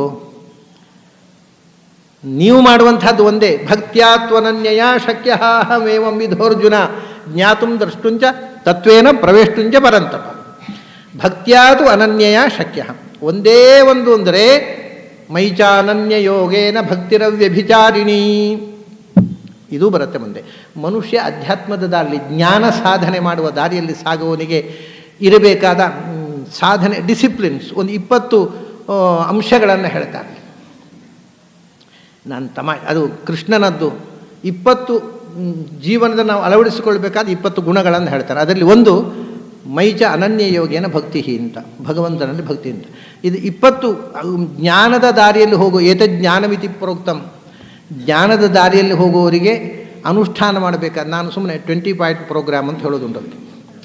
ಅದು 20 ಪಾಯಿಂಟ್ ಪ್ರೋಗ್ರಾಮ್ ಅಂದರೆ ಪೊಲಿಟಿಕಲ್ ಅಲ್ಲ, ಸ್ಪಿರಿಚುವಲ್ 20 ಪಾಯಿಂಟ್ ಪ್ರೋಗ್ರಾಮ್. ಕೃಷ್ಣ ಕೊಟ್ಟ 20 ಅಂಶಗಳನ್ನು ಹೇಳ್ತಾನೆ. ಅದರಲ್ಲಿ ಬಹಳ ಮುಖ್ಯವಾದ್ದು 15ನೇದ್ದು ಮೈಚ ಅನನ್ಯ ಯೋಗೇನ ಭಕ್ತಿ, ನನ್ನಲ್ಲಿ ಭಕ್ತಿ ಮಾಡಬೇಕು ಅಂತ. ಯಾಕೆ ಅಂದರೆ ನೋಡಿ, ಎಲ್ಲ ಉಂಟು, ಎಲ್ಲ ಕ್ವಾಲಿಟೀಸ್ ಉಂಟು. ಪ್ರಾಮಾಣಿಕತೆ ಇದೆ, ಸುಳ್ಳು ಹೇಳೋಲ್ಲ, ಇನ್ನೊಬ್ಬರ ಸೊತ್ತು ಕದಿಯೋಲ್ಲ, ಪರಸ್ತ್ರೀಯರನ್ನು ಅಕ್ಕ ತಂಗಿಯರಾಗಿ ಗೌರವದಿಂದ ನೋಡ್ತಾನೆ, ಎಲ್ಲ ನೋಡ್ತಾನೆ. ದೇವರನ್ನು ನಂಬಲ್ಲ, ಏನು ದೋಷ? ಅಷ್ಟಿದ್ರೆ ಸಾಲದ ಅಂತ ಕೇಳ್ಬೋದು ನೀವು. ಹೇಳ್ತಾನೆ ಕೃಷ್ಣ, ನೀವು ಎಲ್ಲ ಗುಣಗಳು ಮಸಿ ನುಂಗಿದ ಹಾಗೆ, ಎಲ್ಲ ಬಣ್ಣ ಮಸಿ ನುಂಬಿತು ಅಂತ. ಭಗವಂತನಲ್ಲಿ ಭಕ್ತಿ ಇಲ್ಲದೇ ಇದ್ದರೆ ಇವು ಇಷ್ಟು ಅಂದರೆ ಪ್ರಾಮಾಣಿಕತೆ, ಸುಳ್ಳು ಹೇಳದೇ ಇರುವುದು, ಇನ್ನೊಬ್ಬರ ಸೊತ್ತು ಅಪಹಾರ ಮಾಡದೇ ಇರುವುದು, ಪರಸ್ತ್ರೀಯರನ್ನು ಗೌರವದಿಂದ, ಎಲ್ಲ ಕ್ವಾಲಿಟಿಗಳು ವ್ಯರ್ಥ ಆಗಿಬಿಡ್ತಾವೆ ಅಂತ. ಅದು ಹೇಗೆ ರೀ? ಕ್ವಾಲಿಟಿ ಅಲ್ವ? ಅದನ್ನು ದೇವರನ್ನು ಒಪ್ಪಿದು ಒಳ್ಳೆಯದು, ಸಾರ್ಥಕ ಆಗೋದಾಗೆ, ಒಪ್ಪದಿದ್ದು ವ್ಯರ್ಥ ಆಗೋದಾಗಿದೆ. ನೋಡಿ, ನಾನು ಅದನ್ನು ನಿಮಗೊಂದು ಸಣ್ಣ ವಿಶ್ಲೇಷಣೆ ಕೊಡ್ತೇನೆ. ದೇವರನ್ನು ನಂಬುವುದಿಲ್ಲ ಒಬ್ಬ, ಆದರೆ ಸೋಷಿಯಲಿ ಅವನು ಒಳ್ಳೆಯವ, ಪ್ರಾಮಾಣಿಕ, ಸುಳ್ಳು ಹೇಳೋಲ್ಲ, ವಂಚನೆ ಮಾಡೋಲ್ಲ, ಕದಿಯೋಲ್ಲ, ಏನೂ ಮಾಡೋಲ್ಲ. ಯಾಕೆ ಸುಳ್ಳು ಹೇಳೋಲ್ಲ ಅವನು? ಯಾಕೆಂದರೆ ಅವನು ಹೇಳ್ತಾನೆ, ಯಾರೂ ಸುಳ್ಳು ಹೇಳಬಾರದು, ನಾವೆಲ್ಲರೂ ಪ್ರಾಮಾಣಿಕವಾಗಿರಬೇಕು, ಯಾರೂ ಸುಳ್ಳು ಹೇಳಬಾರದು. ಯಾಕೆ ಯಾರು ಸುಳ್ಳು ಹೇಳಬಾರದು? ಅದೇನೋ ಒಂದು ಧರ್ಮ ಅಂತಲ್ಲ, ದೇವರು ಮೆಚ್ಚುವ ಕೆಲಸ ಅಂತಲ್ಲ, ಯಾಕಂದರೆ ನಾವು ದೇವ್ರನ್ನ ನಂಬಲ್ಲ. ಮತ್ತು ಯಾಕೆಂದರೆ ಅವರಿಗೆ ಫಾರ್ ದ ಸೋಷಿಯಲ್ ಸೇಫ್ಟಿ. ವಿಷಯ ಏನು ಗೊತ್ತುಂಟಾ? ನನಗೆ ಸುಳ್ಳು ಹೇಳಬಾರ್ದು ಅಂತ ನಾನು ಹೇಳ್ತೇನಲ್ಲ, ನಾನು ನಾಸ್ತಿಕರಾಗಿ ಮಾತಾಡುವಾಗ ಸುಳ್ಳು ಹೇಳಬಾರ್ದು ಅಂತ ಹೇಳೋದು ಏನು ಅಂದರೆ ಅದು ನನ್ನ ಸೇಫ್ಟಿಗೋಸ್ಕರ ಹೇಳೋದು. ವಿಷಯ ಏನು ಗೊತ್ತುಂಟಾ? ನನಗೆ ನಿಜವಾಗಿ ಯಾರು ಸುಳ್ಳು ಹೇಳಬಾರ್ದು ಅಂತಿಲ್ಲ. ಮತ್ತು ಯಾರ ಹತ್ರ ಸುಳ್ಳು ಹೇಳಿದ್ರೆ ನನಗೇನು ರೀ, ನನ್ನ ಹತ್ರ ನೀವು ಸುಳ್ಳು ಹೇಳಬಾರದು ಅಂತ ಉಂಟು ನನಗೆ. ಹಾಗೆ ಹೇಳಲಿಕ್ಕಾಗತ್ತಾ? ಯಾರ ಹತ್ರ ಬೇಕಾದರೂ ಸುಳ್ಳು ಹೇಳಿ, ನನ್ನ ಹತ್ರ ಮಾತ್ರ ಸುಳ್ಳು ಹೇಳಬೇಡಿ ಅಂತ ಹೇಳಿದರೆ ನೀವು ಕೇಳ್ತೀರಾ? ಅದಕ್ಕೇನು ಮಾಡ್ತೇನೆ, ನನ್ನ ಸೇಫ್ಟಿಗೋಸ್ಕರ ಯಾರ ಹತ್ರವೂ ಸುಳ್ಳು ಹೇಳಬಾರ್ದು. I am safe. ಯಾರ ಸೊತ್ತು ಕದಿಬಾರದು. ಯಾಕೆ ಕದಿಬಾರದು? ನಿಮ್ಮ ಸೊತ್ತು ಕದ್ರೆ ನನಗೇನು ಪಾಪ ಬರೋಲ್ಲ, ದೇವರಿಲ್ಲ, ಮತ್ತೇನು ಕದ್ರೆ? ಹಾಗಲ್ಲ, ನನಗೇನು ಅಂದರೆ ನನ್ನ ಸೊತ್ತು ಕದಿಬಾರ್ದು ಅಂತ ಉಂಟು. ಹಾಗೆ ಹೇಳಲಿಕ್ಕಾಗತ್ತಾ? ಯಾರ ಮನೆ ಬೇಕಾದ್ರೆ ಕನ್ನ ಹಾಕಿ ನನ್ನ ಮನೆಯ ಸಾಮಾನೊಂದು ಕದಿಬೇಡಿ ಅಂತ ಹೇಳಲಿಕ್ಕಾಗತ್ತಾ? ಅವ ಏನು ಮಾಡೋದು? Again I generalise my selfish motive. ಯಾರ ಮನೆಯ ಸೊತ್ತು ಕದಿಬಾರ್ದು ಅಂದರೆ ನನ್ನ ಮನೆಯ ಸೊತ್ತು ಕದಿಯೋಲ್ಲ ನೀವು, ಸೇಫ್ಟಿ. ಸೊ ನನ್ನ ಸೇಫ್ಟಿಗೋಸ್ಕರ ನಾನು ಧರ್ಮವನ್ನು ಬಳಸುವ ಸ್ವಾರ್ಥ ಆಗತ್ತೆ. ಇದೆಲ್ಲ ಪರಸ್ತ್ರೀಯರನ್ನು ಅಕ್ಕ ತಂಗಿಯರ ಹಾಗೆ ಗೌರವದಿಂದ ನೋಡಬೇಕು. ಯಾರನ್ನು ಯಾರು ಹೇಗೆ ನೋಡೋದು ನನಗೇನು ರೀ? ನನಗೇನು ಗೊತ್ತುಂಟಾ? ನಾನು ನನ್ನ ಹೆಂಡತಿಯನ್ನು ಕರ್ಕೊಂಡು ಹೋದಾಗ ನೀವು ಕಣ್ಣು ಹೊಡಿಬಾರ್ದು ಅಂತ ಉಂಟು. ಅದಕ್ಕೆ ನೀವು ಯಾವ ಹೆಂಗಸಿಗೆ ಬೇಕಾದ್ರೆ ನೋಡ್ರಿ, ನನ್ನ ಹೆಂಡತಿಯನ್ನು ಮಾತು ನೋಡಬೇಡಿ ಅಂತ ಹೇಳಲಿಕ್ಕಾಗತ್ತಾ? ಪುನಃ ನನ್ನ ದೊಡ್ಡ ಮುಖವಾಡ ಹಾಕ್ಕೊಂಡು ಯಾವ ಪರಸ್ತ್ರೀಯರನ್ನು ಕಣ್ಣೆತ್ತಿ ನೋಡಬಾರ್ದು, ನಾನು ನನ್ನ ಹೆಂಡತಿ ಸೇಫ್ ಅಷ್ಟೇ. ಈ ಎಲ್ಲ ಸೋಷಿಯಲ್ ಎಥಿಕ್ಸು ಅದು ಮನುಷ್ಯನ ಸೆಲ್ಫಿಶ್ ಮೋಟಿವ್ ಆಗಿ ನಿಲ್ಲುತ್ತೆ. ಮತ್ತು ಇನ್ನೊಂದೇನು ಗೊತ್ತುಂಟ? ಕದಿಬಾರ್ದು, ಕದ್ರು ಗೊತ್ತಾಗುವ ಕದಿಬಾರ್ದು, ಅಷ್ಟೇ ಮುಗಿದೈತಲ್ಲ. ಇನ್ನೊಬ್ಬರಿಗೆ ಗೊತ್ತಾಗುವ ಕದಿಬಾರ್ದು, ಸುಳ್ಳು ಹೇಳಬಾರ್ದು, ನಿಮಗೆ ಗೊತ್ತಾಗುವ ಸುಳ್ಳು ಹೇಳಬಾರ್ದು. ಆದರೆ ನಾನು ಭಗವಂತನನ್ನು ಒಪ್ಪಿದರೆ ವಿಶ್ವತಶ್ಚಕ್ಷುರತ ವಿಶ್ವತೋ ಮುಖೋ, ನಾನು ಗೊತ್ತಾಗದಾಗ ದೇವರಿಗೆ ಗೊತ್ತಾಗದಾಗ ಸುಳ್ಳು ಹೇಳುವುದು ಹೇಗೆ? ದೇವರಿಗೆ ಗೊತ್ತಾಗದಾಗ ಇದು ದೇವರನ್ನು ನಂಬಿದಾಗ ಮಾತ್ರ ಈ ಕಮಿಟ್ಮೆಂಟ್ ಬರೋದು. ಇಲ್ಲದೇ ಇದ್ದರೆ ಸುಳ್ಳು ಹೇಳಬಾರ್ದು, ಹೇಳಿದರೂ ಇನ್ನೊಬ್ರಿಗೆ ಗೊತ್ತಾಗುವಾಗ ಹೇಳಬಾರ್ದು, ಕದಿಬಾರ್ದು, ಕದ್ರು ಇನ್ನೊಬ್ರಿಗೆ ಗೊತ್ತಾಗುವ, ಇಷ್ಟೇ ಅಲ್ಲೂ ಆಗೋದು. ಇನ್ನೊಬ್ರಿಗೆ ಗೊತ್ತಾಗುವ ಹಾಗೆ ಮಾಡದೇ ಇದ್ದರೆ ಧಾರ್ಮಿಕ, ನೀವು ಸೋಷಿಯಲಿ ಯು ಆರ್ ಪರ್ಫೆಕ್ಟ್. ಅದಕ್ಕೆ ಇದನ್ನು ನಮ್ಮಲ್ಲಿ ಸ್ವಸ್ತಿಕ ಚಿಹ್ನೆ ಅಂತ ಹೇಳ್ತಾರೆ. ಕ್ರೈಸ್ತರು ಕ್ರೂಸಿಫಿಕ್ಷನ್ ಅಂತ, ಕ್ರಾಸ್ ಅಂತ ಹೇಳ್ತಾರೆ. ಕ್ರಾಸ್ ಅಂದರೆ ಏನು ಅಂತ ಅವರಿಗೆ ಗೊತ್ತಿಲ್ಲ, ಸುಮ್ಮನೆ ಒಂದು ಚಿತ್ರ ಅಷ್ಟೇ ಅವರಿಗೆ. ಜೀಸಸ್ ಕ್ರೈಸ್ತನು ಹೀಗೆ ಕೊಟ್ಟಿ ಮೊಳೆ ಹೊಡೆದದ್ದು ಅಂತ ತಿಳ್ಕೊಂಡು ಹೇಳ್ತಾರೆ. ಪ್ರತಿಯೊಬ್ಬರಿಗೂ ತಮ್ಮ ರಿಲಿಜನ್ನ ಬಗ್ಗೆ ಏನೂ ಗೊತ್ತಿಲ್ಲದೇ ಇರೋದೇ ಒಂದು ದೊಡ್ಡ ಕ್ವಾಲಿಫಿಕೇಷನ್. ಈಗ ಅದು ಗೊತ್ತಿಲ್ಲದೇ ಇರೋದ್ರಿಂದ ಅದರ ಮೇಲೆ ಆವೇಶ, ಫೆನೆಟಿಕ್ ಆಗೋದು, ಆಮೇಲೆ ಅದರಿಂದ ಟೆರರಿಸ್ಟು, ನೀವು ನನ್ನ ಧರ್ಮವನ್ನು ಒಪ್ಪದೆ ನಿಮ್ಮನ್ನು ಕೊಂದು ಬಿಡ್ತೇನೆ, ಇದರಷ್ಟು ದೊಡ್ಡ ಅಧರ್ಮ ಇಲ್ಲ. ಆದರೆ ಧರ್ಮದ ಹೆಸರಿನಲ್ಲೇ ದೊಡ್ಡ ಅಧರ್ಮ ನಡೆಯೋದು. ಅದನ್ನ ವಿಷಯ ಏನು ಅಂದರೆ ಕ್ರಾಸು. ನೋಡಿ, ದೇವರನ್ನು ಒಪ್ಪದೆ ಸಾಮಾಜಿಕವಾಗಿ ಎಲ್ಲರ ಜೊತೆಗೂ ಒಳ್ಳೆಯ ಸತ್ಯ ಹೇಳೋದು, ಪ್ರಾಮಾಣಿಕವಾಗಿರೋದು, ಕದಿಯದೇ ಇರೋದು, ಸ್ತ್ರೀಯರನ್ನು ಗೌರವಿಸೋದು, ಇದು ಸೋಷಿಯಲ್ ರಿಲಿಜನ್. ಅಂದರೆ ನಮ್ಮ ಅಕ್ಕಪಕ್ಕದವರ ಜೊತೆಗೆ ನನ್ನ ಇರಸ್ತಿಕೆ, ಸಾಮಾಜಿಕವಾದ ಪ್ರಾಮಾಣಿಕತೆ. ಇದನ್ನು ಹೊರಿಸಾಂಟಲ್ ಲೈನು ಅಂತಾರೆ. ದಿಸ್ ಈಸ್ ಹೊರಿಸಾಂಟಲ್ ಅಲ್ವಾ? ಮೇಲೆ ಏನಿಲ್ಲ, ನಮ್ಮ ಅಕ್ಕಪಕ್ಕದವರ ಜೊತೆ ಒಳ್ಳೆಯದಿಲ್ಲ, ದಿಸ್ ಈಸ್ ಹೊರಿಸಾಂಟಲ್ ಲೈನ್. ದೇವರ ಜೊತೆಗೆ ನಮ್ಮ ಸಂಬಂಧ ಉಂಟಲ್ಲ, ಅದು ವರ್ಟಿಕಲ್ ಲೈನ್. ಅದು ಎರಡು ಒಟ್ಟಿಗೆ ಆದರೆ ಕೂಡಿಸು ಚಿಹ್ನೆ ಆಗುತ್ತೆ, ಇಲ್ಲದ್ರೆ ಕಳಿ ಚಿಹ್ನೆ ಆಗ್ಬಿಡುತ್ತೆ ನೋಡಿ. ಅದು ಕಳಿ, ಬರೇ ಸಾಮಾಜಿಕವಾದ ಧರ್ಮ ಅನ್ನೋದು ಋಣ ಚಿಹ್ನೆ ಆಗುತ್ತೆ. ಅದು ಪ್ಲಸ್ ಆಗಬೇಕಾಗಿದ್ದರೆ ಮೇಲಿನಿಂದ ಒಂದು ವರ್ಟಿಕಲ್ ಲೈನ್. ವರ್ಟಿಕಲ್ ಲೈನ್ ಅಂದರೆ relationship, my relationship with him, ಅದು ವರ್ಟಿಕಲ್. ಭಗವಂತನ ಪ್ರಜ್ಞೆ ಬಂದಾಗ ಮಾತ್ರ ಧರ್ಮ ಕೂಡಿಸು ಚಿಹ್ನೆ ಆಗುತ್ತೆ, ಇಲ್ಲ ಋಣ ಚಿಹ್ನೆ ಆಗಿಬಿಡುತ್ತೆ. ಕ್ರಾಸ್ ಅಂದರೂ ಅಷ್ಟೇ, ಒಂದು ಸರ್ತ, ಒಂದು ಅಡ್ಡ. ನಿಜವಾಗಿ ಭಗವಂತನ ಜೊತೆಗೆ ನಮ್ಮ ಪ್ರಜ್ಞೆಯನ್ನು ಕೂಡಿಸುವಂಥದ್ದು ಅದರ ಮೂಲಭೂತವಾದ ಸಂಕೇತ ಕ್ರಾಸಿನದ್ದು. ಪಾಪ ಅವರಿಗೆ ಏನೂ ಗೊತ್ತಿಲ್ಲ, ಕ್ರಾಸು ಏನೋ ನಮ್ಮ ಧರ್ಮದ ಸಂಕೇತ ಅಂತ ಭ್ರಮಿಸಿಕೊಂಡಿದ್ದಾರೆ. ಸರಿಯಾದ ತಿಳುವಳಿಕೆ ಇಲ್ಲ. ಎಲ್ಲಿ ತನಕ ಅಂದರೆ, ನಾನು ಒಂದು ಕೆಲವು ವರ್ಷಗಳ ಕೆಳಗೆ ದುರ್ದೈವದಿಂದ ಅಮೆರಿಕಕ್ಕೆ ಹೋಗಿದ್ದೆ. ನಮ್ಮ ಹುಡುಗರೆಲ್ಲ ಸುದೈವದಿಂದ ಹೋಗ್ತಾರೆ, ನಾನು ದುರ್ದೈವದಿಂದ ಅಮೆರಿಕಕ್ಕೆ ಹೋಗಿದ್ದೆ. ಆಮೇಲೆ ಹೋಗಬಾರ್ದು ಅಂಥ ದೇಶಕ್ಕೆ ಅಂತ ಹೋದ ಮೇಲೆ ಅನ್ನಿಸಿತು. ಮೊನ್ನೆ ಯಾರೋ ಅಮೇರಿಕನ್ಸ್ ಬಂದಿದ್ದರು ನಮ್ಮ ಮನೆಗೆ. ನಮ್ಮ ದೇಶಕ್ಕೆ ಯಾವಾಗ ಬರ್ತೀರಿ ಕೇಳಿದ್ರು. ನಾನು ಹೇಳಿದೆ, a dog from my house also will not go to America. ನಾಯಿಯನ್ನು ಕೂಡ ಕಳಿಸೋಲ್ಲ, ಅಂಥ ದರಿದ್ರ ದೇಶ ನಿಮ್ಮದು ಅಂತ ಹೇಳಿದೆ ನಾನು. ಬುದ್ಧಿ ಇಲ್ಲದ ಹೆಡ್ಡರು ತುಂಬಿರುವ ದೇಶ, ದುಡ್ಡಿನ ಮದ ತುಂಬಿರುವ ದೇಶ, ನಿಮ್ಮ ದೇಶಕ್ಕೆ ಬರೋಲ್ಲ ನಾನು. ವಿಷಯ ಏನು ಅಂದರೆ, ಅಲ್ಲಿ ಹೋಗಿದ್ದಾಗ ಅಲ್ಲಿ ಚರ್ಚಿನ ಫಾದರ್ಸ್ಗಳ ಹತ್ರ ಎಲ್ಲ ಕೇಳಿದೆ. ಅಲ್ಲಿ ಒಂದು ಮಾತಿದೆ, ಬೈಬಲ್ನಲ್ಲಿ ಒಂದು ಮಾತಿದೆ. ಏನು ಅಂದರೆ, ಅವನು ದೇವರ ಹತ್ರ ಮೋಸೆಸ್ ಕೇಳ್ತಾನೆ. ಮೋಸೆಸ್ ಹೇಳ್ತಾನೆ, ನನ್ನ ಸಂದೇಶವನ್ನೆಲ್ಲ ಜನರಿಗೆ ಮುಟ್ಟಿಸು ಅಂತ. ಸರಿ, ದೇವರು ಮೋಸೆಸ್ ಕೇಳ್ತಾನೆ, if they ask me what is his name, ದೇವರೊಂದು ಏನು ಹೆಸರೇನೊಂದು, if they ask me what is his name what shall I say unto the people of Israel ಅಂತ.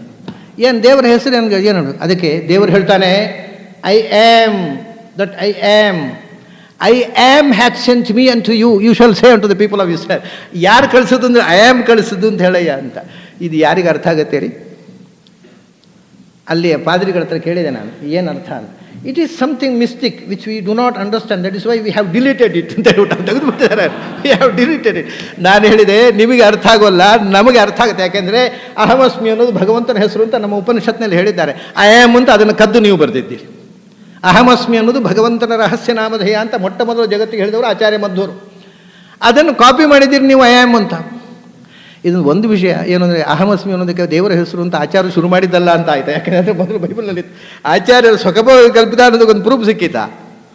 ಈಗ ಇದೇ ವಿಷಯ ಆಚಾರ್ಯರು ಹೇಳಿದ್ದರು, ನಮಗೆ ಅರ್ಥ ಆಗುತ್ತೆ ನಿಮ್ಮ ಬೈಬಲ್. ಯಾಕೆಂದರೆ ನಾವು ಉಪನಿಷತ್ತು ಓದಿದವರು, ನಿಮಗೆ ಉಪನಿಷತ್ತು ಅರ್ಥ ಆಗೋಲ್ಲ, ಬೈಬಲ್ಲು ಅರ್ಥ ಆಗೋಲ್ಲ. ಇದು ಯಾರು? ಅಮೇರಿಕದ ದೊಡ್ಡ ಪ್ರೀಸ್ಟ್, ಚರ್ಚಿನ ಫಾದರ್ಸ್ ಹೇಳಿದಂಥ ಮಾತು. It is meaningless. So we have deleted it in our ಯಾವುದೋ ನ್ಯೂ ಟೆಸ್ಟಮೆಂಟ್ನಲ್ಲಿ ಅದನ್ನು ಡಿಲೀಟ್ ಮಾಡಿಬಿಟ್ಟಿದ್ದೇವೆ ಅಂತ. ನಾನು ಹೇಳೋದು ಏನು ಅಂದರೆ, ನನಗೆ ಯಾವ ಮತದ ಮೇಲೂ ದ್ವೇಷ ಇಲ್ಲ. ಆದರೆ ಯಾವುದೇ ಒಂದು ಮತದ ತಿಳುವಳಿಕೆ ಇಲ್ಲದೆ ಪೆದ್ದು ಮಾತಾಡ್ತಾರಲ್ಲ, ಅದು ಅಕ್ಷಮ್ಯ. ತಿಳ್ಕೋಬೇಕು. ತಿಳ್ಕೊಂಡಾಗ ಎಲ್ಲಿ ಒಳ್ಳೆಯದಿದೆ ಅದನ್ನು ಸ್ವೀಕಾರ ಮಾಡಬೇಕು. ಹಾಗೆ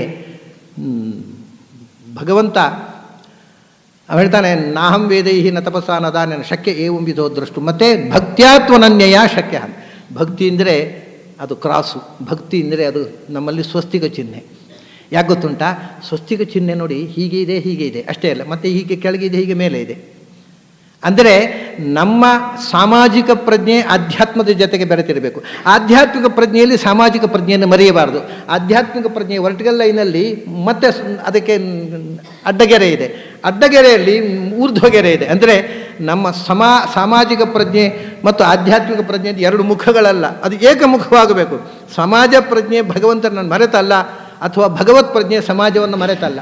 ಇದನ್ನು ನಮ್ಮ ಸ್ವಸ್ತಿಕ ಸೂಚನೆ ಮಾಡುತ್ತೆ. ಹೀಗೆ ಅನೇಕ ಅಪೂರ್ವ ಸಂಗತಿಗಳು. ಅದರಿಂದ ಕೃಷ್ಣ ಹೇಳ್ತಾನೆ, ಭಕ್ತ್ಯಾತು ಅನನ್ಯಯ ಶಕ್ಯ ಅಂತ. ನಿಜವಾಗಿ ಭಗವಂತನ ಮೇಲೆ ಪ್ರೀತಿ ಇದೆಯೋ?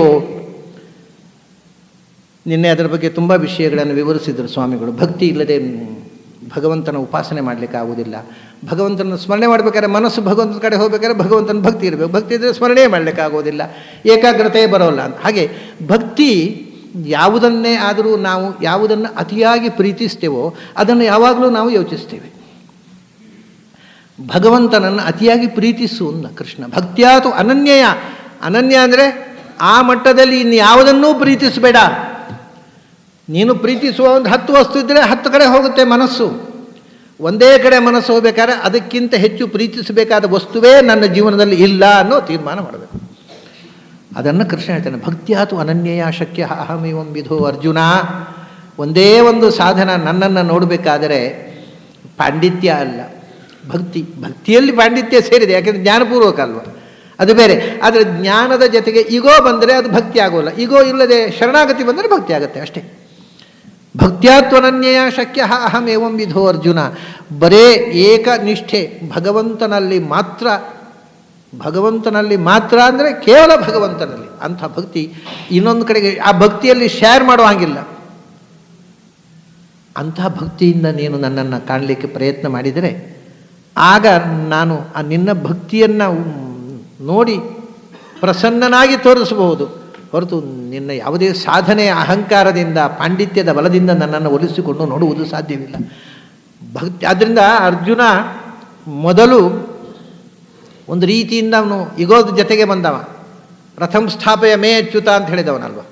ನನ್ನ ಗಾಡಿ, ನನ್ನ ಅನ್ನುವಲ್ಲಿ ಎಷ್ಟು ಅಹಂಕಾರ ಇದೆ, ನಮ್ಮ ಗಾಡಿ ಅಂತ ಕೂಡ ಹೇಳೋಲ್ಲ ಅವನು. ಅಷ್ಟು ಅಹಂಕಾರದಿಂದ ಬಂದ ಅರ್ಜುನ ಪೂರ್ತಿ ಅಹಂಕಾರ ಕಳಚಿ ಶರಣಾದಾಗ ತೋರಿಸಿದ. ಯಾರಿಗಾದರೂ ಅಷ್ಟೇ ಅಹಂಕಾರದ ಜೊತೆಗೆ ನನ್ನ ಹತ್ರ ಬಂದರೆ ನಾನು ಕಾಣಿಸಿಕೊಳ್ಳೋದಿಲ್ಲ. ಭಕ್ತ್ಯಾತ್ವನನ್ಯಯ ಶಕ್ಯ ಅಹಮೇವಂ ವಿಧೋರ್ಜುನ ಜ್ಞಾತುಂ ದ್ರಷ್ಟುಂಚ ತತ್ವೇನ ಪ್ರವೇಷ್ಟುಂಚ ಪರಂತಪ ಅಂತ. ಯಾವುದಕ್ಕೆ? ಭಕ್ತಿಯಿಂದ ಭಗವಂತನನ್ನು ತಿಳ್ಕೊಳ್ಳಿಕ್ಕೂ ಭಕ್ತಿ ಬೇಕು, ಭಗವಂತನನ್ನು ನೋಡುವುದಕ್ಕೂ ಭಕ್ತಿ ಬೇಕು, ಕೊನೆಗೆ ಮುಕ್ತಿಯನ್ನು ಸೇರುವುದಕ್ಕೂ. ಇದು ಎಲ್ಲಕ್ಕೂ ಭಕ್ತಿವರ್ಷ ಪುರುಷ ಭಕ್ತಿರೇವೈನಂಗಮಯತಿ ಅಂತ ಶ್ರುತಿ ಹೇಳುತ್ತೆ. ಭಕ್ತಿವಶಃ ಪುರುಷ ಅಂತ. ದೇವರು ಯಾರಿಗಾದರೂ ಅಧೀನ ಅಂತ ಇದ್ದರೆ ಅವನು ಯಾರಿಗೂ ಅಧೀನ ಅಲ್ಲ, ಹೀ ಈಸ್ ಇಂಡಿಪೆಂಡೆಂಟ್. ಆದರೆ ಇಂಡಿಪೆಂಡೆಂಟ್ ಅನ್ನೋದು ಸ್ವತಂತ್ರ ಅನ್ನೋದರ ಅನುವಾದ ಕರೆಕ್ಟ್ ಅನುವಾದ ಅಲ್ಲ ಅಲ್ವಾ? ಸ್ವತಂತ್ರ ಅಂದರೆ ಇಂಡಿಪೆಂಡೆಂಟ್ ಅಲ್ಲ, ಸೆಲ್ಫ್ ಡಿಪೆಂಡೆಂಟು ಅಂತ ಅರ್ಥ. ಅದನ್ನ ಭಗವಂತ ತನ್ನ ಇಚ್ಛೆಗೆ ತಾನು ಅಧೀನ. ಅವನ ಇಚ್ಛೆ ಏನು ಗೊತ್ತುಂಟ? ಭಕ್ತರು ಹೇಳಿದಾಗ ಕೇಳಬೇಕು ಅನ್ನೋದು ಅವರ ಇಚ್ಛೆ. ಆದ್ದರಿಂದ ಅವರ ಇಂಡಿಪೆಂಡೆನ್ಸ್ನಲ್ಲಿ ಭಕ್ತರ ಅಧೀನತೆ ಒಂದು ಸೇರಿಬಿಟ್ಟಿದೆ. ಭಕ್ತರು ಅಹಂ ಭಕ್ತ ಪರಾಧೀನ ಅಂತ ಅಂದ್ಬಿಡ್ತಾನೆ. ದುರ್ವಾಸರು ಹೋಗಿ ಆ ಕೃತ್ಯ ಚಕ್ರ ಬಂದಾಗ, ಚಕ್ರ ಕೃಷ್ಣ ಭಗವಂತ ಈ ಚಕ್ರ ನಿನ್ನ ಚಕ್ರ, ಇದನ್ನು ವಿಡ್ರಾ ಮಾಡು ಅಂದರೆ ನಾನು ಏನೂ ಮಾಡಲಿಕ್ಕೆ ಆಗೋಲ್ಲಪ್ಪ, ನನ್ನ ಭಕ್ತರು ಹೇಳಿದಾಗ ಕೇಳುವ ನಾನು, ಅದು ಅಂಬರೀಷನ ಹತ್ರ ಹೋಗಬೇಕು, ನನ್ನಿಂದ ಆಗೋಲ್ಲ ಅಂದ. ಅದು ಅಹಂ ಭಕ್ತ ಪರಾಧೀನ ಚಿಂದ್ಯಾಂ ಸ್ವಭಾವಮಪಿ ಬಹು ಪ್ರತಿಕೂಲ ವೃತ್ತಿಂ. ಋಷಿಗಳತ್ತ ಹೇಳ್ತಾನೆ, ನಿಮಗೆ ವಿರೋಧ ಮಾಡಿದವರು ನನ್ನ ಶತ್ರುಗಳು, ನನ್ನ ತೋಳು ಒಂದು ವೇಳೆ ನಿಮಗೆ ಜ್ಞಾನಿಗಳಿಗೆ ವಿರೋಧ ಮಾಡಿದ್ರೆ ಆ ತೋಳನ್ನು ಕಡ್ದು ಹಾಕ್ತಾನೆ ಅಂತಾರೆ ಕೃಷ್ಣ. ಅದ್ಭುತ ಅದು. ಅದರಿಂದ ಕೃಷ್ಣ ಹೇಳ್ತಾನೆ, ನಾನು ಒಂದೇ ಒಂದು ಭಕ್ತಿಗೆ ಮಾತ್ರ ಅಧೀನ, ಭಕ್ತ ಪರಾಧೀನ. ಯಾರು ಅನನ್ಯವಾದ ಭಕ್ತಿಯಿಂದ ಪ್ರೀತಿಯಿಂದ ಶರಣಾಗ್ತಾರೆ ಅವರಿಗೆ ನಾನು ಲಭ್ಯ. ಭಕ್ತ್ಯಾತ್ವನನ್ಯ ಯಾವುದಕ್ಕೆ? ಜ್ಞಾತುಂ. ನೋಡಿ, ಶಾಸ್ತ್ರ ವೇದ ಓದಿದರೂ ಭಗವಂತ ತಿಳಿಯಲ್ಲ, ಯಾಕೆಂದರೆ ಭಕ್ತಿ ಇಲ್ಲ. ಭಗವಂತನಲ್ಲಿ ಭಕ್ತಿ ಶರಣಾಗತಿ ಇಲ್ಲದೇ ಇದ್ದರೆ ವೇದ ಓದಿದರೂ ಅಹಂಕಾರ ಮಾತ್ರ ಬರೋದು, ನಾನು ದೊಡ್ಡ ಪಂಡಿತ ಅಂತ ಬಂದುಬಿಡುತ್ತೆ, ಹೊರತು ಏನೂ ತಿಳಿಯೋಲ್ಲ. ಆದ್ದರಿಂದ ನಿನಗೆ ವೇದದಿಂದ, ಅಧ್ಯಯನದಿಂದ, ಜ್ಞಾನದಿಂದ ಭಗವಂತನ ಅರಿವು ಬರಬೇಕಾಗಿದ್ದರೆ ಮೊದಲು ಭಕ್ತಿ ಇರಬೇಕು. ಇದು ಒಂಥರ ಚೈನ್ ಅದು. ಭಕ್ತಿಯಿಂದ ಜ್ಞಾನ, ಜ್ಞಾನದಿಂದ ಮತ್ತಷ್ಟು ಭಕ್ತಿ, ಮತ್ತಷ್ಟು ಭಕ್ತಿಯಿಂದ ಮತ್ತಷ್ಟು ಜ್ಞಾನ, ಅದರಿಂದ ಮತ್ತೆ ಹೀಗೆ ಜ್ಞಾನದಿಂದ ಭಕ್ತಿ, ಭಕ್ತಿಯಿಂದ ಜ್ಞಾನ. ಇದು ಒಂಥರ ನಿರಂತರವಾಗಿ ಅನಂತ ಕಾಲದವರೆಗೂ ಹೋಗ್ತಾ ಇರುವ ಒಂದು ಚೈನ್ ಅದು. ಹಾಗಾಗಿ ಭಕ್ತ್ಯಾತ್ವನನ್ಯಯ ಶಕ್ಯ ಜ್ಞಾತು. ನೀನು ಎಷ್ಟೇ ಶಾಸ್ತ್ರ ಓದು, ನನ್ನ ಜ್ಞಾನ ಬರಬೇಕಾಗಿದ್ದರೆ ಪಾಂಡಿತ್ಯ ಸಾಲದು, ಮತ್ತು ಭಕ್ತಿ ಬೇಕು. ಅದು ಎರಡು ವಿಧವಾದ ಭಕ್ತಿ ನೋಡಿ. ಒಂದು ಭಗವಂತನಲ್ಲಿ ಭಕ್ತಿ ಬೇಕು. ಈಗ ಯಾವುದೇ ವಸ್ತುವಿನ ನಮಗೆ ಆಸಕ್ತಿ ಇಲ್ಲದೆ ಇದ್ದರೆ ಆ ವಸ್ತು ಇದ್ದರೂ ಕಾಣೋಲ್ಲ. ದೇವರು ಇಲ್ಲ ಅಂತ ನಂಬಿಕೊಂಡು ಇಡೀ ವೇದ ಓದಿದ್ದೆ, ನಿಮಗೆ ಎಲ್ಲೂ ವೇದದಲ್ಲಿ ದೇವರು ಕಾಣೋದೇ ಇಲ್ಲ. ಮೊದಲು ನಮಗೆ ಯಾವ ವಸ್ತು ಇದ್ದರೂ ಅದು ನಮಗೆ ಕಾಣಬೇಕಾದ್ರೆ ನಮಗೆ ಅದರಲ್ಲಿ ಆಧಾರ ಇರಬೇಕು. ಜಯತೀರ್ಥ ಹೇಳ್ತಾರಲ್ಲ, ಯೋಹಿ ಹತ್ರ ಆಧಾರವಾನ್ ತಸ್ಯವ ತದ್ವಸ್ತು ವಿದ್ಯಮಾನ ಸ್ಫುರತಿ. ಇದ್ದದ್ದು ಕಾಣಬೇಕಾಗಿದ್ದರೆ ನಮಗದು ಇಂಟ್ರೆಸ್ಟ್ ಇರಬೇಕು, ಇಲ್ಲದೇ ಇದ್ದರೂ ಕಾಣೋದಿಲ್ಲ. ಆಯಿತು, ಇದ್ದದ್ದು ಕಾಣೋದಕ್ಕೆ ಲೋಕದಲ್ಲಿ ಇಷ್ಟೇ ಸಾಕು. ಯೋಹಿ ಹತ್ರ ಆಧಾರವಾನ್ ತಸ್ಯವ ತದ್ವಸ್ತು ವಿದ್ಯಮಾನ ಸ್ಫುರತಿ ಅಂತ. ಅಂದರೆ ಭಗವಂತನನ್ನು ಕಾಣಬೇಕಾಗಿದ್ದರೆ ಇಷ್ಟೇ ಅಲ್ಲ, ಯಾಕೆಂದರೆ ಅದು ಹಾಗೆ ರಸ್ತೆಯಲ್ಲಿ ಹೋಗುವ ಕಾಣುವ ವಸ್ತುವಿನ ಹಾಗಲ್ಲ. ಮತ್ತು ಅಲ್ಲಿ ಇನ್ನೊಂದು ಭಕ್ತಿ ಬೇಕು. ಭಗವಂತನನ್ನು ನಮಗೆ ತಿಳಿ ಹೇಳುವ ಗುರುಗಳಲ್ಲಿ ಭಕ್ತಿ. ಯಸ್ಯ ದೇವೇ ಪರಾ ಭಕ್ತಿ. ಭಕ್ತಿಯ ಅಂತನ್ನುವಲ್ಲಿ ಎರಡನ್ನೂ ಹೇಳ್ತಾನೆ ಕೃಷ್ಣ. ನಿನಗೆ ಅವರು ಗುರುಗಳು ಏನು ಪಾಠ ಮಾಡ್ತಾರೆ ಅವರು ಹೇಳಿಯೇ ತಿಳಿಬೇಕಾ, ನಮಗೆ ಓದ್ಲಿಕ್ಕೆ ಬರೋರು ಅಂತ ತಿಳ್ಕೊಂಡ್ಬಿಟ್ರೆ ಅವರು ಪಾಠ ಮಾಡಿದ್ದು ಬೇಗ. ಆದ್ದರಿಂದ ನಮಗೆ ಭಗವಂತನನ್ನು ತಿಳಿ ಹೇಳುವ ಗುರುಗಳಲ್ಲಿ ಆಧಾರ ಬೇಕು, ಮತ್ತು ಅವರು ತೋರಿಸಿಕೊಡ್ತಕ್ಕಂಥ ಭಗವಂತನಲ್ಲಿ ಪೂರ್ಣ ಪ್ರಮಾಣದ ಭಕ್ತಿ. ಇದು ಆ ಮಟ್ಟದ್ದಲ್ಲ. ಆದರೆ ನಮಗೆ ಗುರುಗಳಲ್ಲಿ ಭಕ್ತಿ ಇಲ್ಲದೇ ಇದ್ದರೆ ಗುರುವಿನ ಗುಲಾಮನಾಗುವ ತನಕ ದೊರೆಯ ದಂಡ ಮುಗುತಿ. ಹಾಗಾಗಿ ಭಕ್ತ್ಯಾತು ಅನನ್ಯಯ ಶಕ್ಯ ಅಂದರೆ ಯಥಾಯೋಗ್ಯವಾಗಿ ಗುರುಭಕ್ತಿ, ಭಗವಂತನಲ್ಲಿ ನಿರಂತರವಾದ ಪ್ರೀತಿ, ಅನನ್ಯವಾದ ಪ್ರೀತಿ, ಆಗ ನನ್ನನ್ನು ತಿಳಿಲಿಕ್ಕೆ ಸಾಧ್ಯ ಆಗತ್ತೆ. ತಿಳಿಯೋದು ಅಷ್ಟೇ, ಅಂದರೆ ಪರ್ಸೆಪ್ಷನ್ ಅಲ್ಲ. ಗ್ರಂಥದಲ್ಲಿ ಇದ್ದ ವಿಷಯ ಗ್ರಹಣ ಆಯಿತು, ಇಲ್ಲದಿದ್ದ ಗ್ರಂಥದಲ್ಲಿ ವಿಷಯ ಗ್ರಹಣವೇ ಆಗೋದಿಲ್ಲ. ಇಡೀ ವೇದ ಓದಿದರೂ ದೇವರ ವಿಷಯವೇ ಗೊತ್ತಾಗಲ್ಲ. ಆಯಿತು, ಗುರುಭಕ್ತಿಯಿಂದ ನಿರಂತರ ಶಾಸ್ತ್ರಾಧ್ಯಯನ, ಭಗವಂತನ ಮೇಲೆ ಭಕ್ತಿ ಇಟ್ಟು ಓದಿದೆವು, ಪರೋಕ್ಷ ಜ್ಞಾನ ಆಯಿತು. ಆಮೇಲೆ ಪುನಃ ಯುಗ ಬಂದುಬಿಡುತ್ತೆ. ಇವತ್ತು ಶಾಸ್ತ್ರವನ್ನು ಕರೆಕ್ಟಾಗಿ ಅರ್ಥ ಮಾಡಿಕೊಂಡವರು ಯಾರಿದ್ದಾರೆ ನನ್ನನ್ನು ಬಿಟ್ಟರೆ ಶುರುವಾಗತ್ತೆ. ಅಲ್ಲಿಗೆ ಮತ್ತೆ ಅಪರೋಕ್ಷ ಜ್ಞಾನ ಆಗೋಲ್ಲ. ಅಲ್ಲಿಂದಲೂ ಮತ್ತೆ ವಿನಯದಿಂದ ಶರಣಾಗತರ ಭಗವಂತ ನಿನ್ನ ಪ್ರಜ್ಞೆಯ ಕೊಟ್ಟಿ, ಅದು ಅಲ್ಲ, ನಿನ್ನ ದರ್ಶನ ಬೇಕು ನನಗೆ, ನೀನು ಕಾಣಿಸಿಕೋ ಅಂತ ನಿರಂತರ ಭಕ್ತಿಯಿಂದ ಭಗವಂತನನ್ನು ಪ್ರಾರ್ಥಿಸಿಕೋ. ಆಗ ದ್ರಷ್ಟುಂಚ ಶಕ್ಯ, ನೀನು ನನ್ನನ್ನು ಕಾಣಬಹುದು. ಮತ್ತು ಕಾಣುವುದರಲ್ಲೂ ಎರಡು ಥರ ಇದೆ. ಏನು ಗೊತ್ತುಂಟ, ನಮಗೆ ಒಂದು ದೊಡ್ಡ ಸಂಗತಿ ಏನು ಅಂದರೆ, ಈ ಮನಸ್ಸು ಅನ್ನುವಂಥದ್ದು ಒಂದು ಭಾರೀ ದೊಡ್ಡ ಹಿಪಾಕ್ರಿಟ್. ಅದು ನಮ್ಮನ್ನು ಗೊಂದಲಗೆಡಿಸಿ ಬಿಡುತ್ತೆ. ನಾವು ಏನನ್ನು ನಂಬಿದೆವೋ ಅದನ್ನು ತೋರಿಸುವುದು ಮನಸ್ಸು, ಏನು ಇದೆಯೋ ಅದನ್ನಲ್ಲ. ಹಾಗಾಗಿ ನೀವು ಒಂದು ಸಂಗತಿ ಏನು ಗೊತ್ತುಂಟ, ಮನಸ್ಸು ತಪ್ಪನ್ನು ಉಪಾಸನೆ ಮಾಡಿದರೆ ಅದನ್ನೇ ಕಾಣುತ್ತೆ ಮನಸ್ಸು. ನಾನೇ ದೇವರು, ನಾನೇ ದೇವರು, ನಾನೇ ದೇವರು ಅಂತ ಉಪಾಸನೆ ಮಾಡ್ತಾ ಇದ್ದರೆ ಹಾಗೆ ಮನಸ್ಸು ನೀವೇ ದೇವರನ್ನು ಭ್ರಮೆ ಒಂದು ರಿಯಲೈಸೇಷನ್ ಕೊಟ್ಟುಬಿಡುತ್ತೆ ನಿಮಗೆ. ಸೊ ಯಾವುದನ್ನು ರಿಯಲೈಸೇಷನ್ ಮಾಡ್ಕೋಬಹುದು. Realisation it's a mental projection, it is not a vision of reality. ಅದರಿಂದ ನೀವು ಏನು ಮನಸ್ಸಿನಲ್ಲಿ ನಂಬುತ್ತೀರೋ ಅದನ್ನೇ ನಿಮ್ಮ ಮನಸ್ಸು ಪ್ರಾಜೆಕ್ಟ್ ಮಾಡೋದು.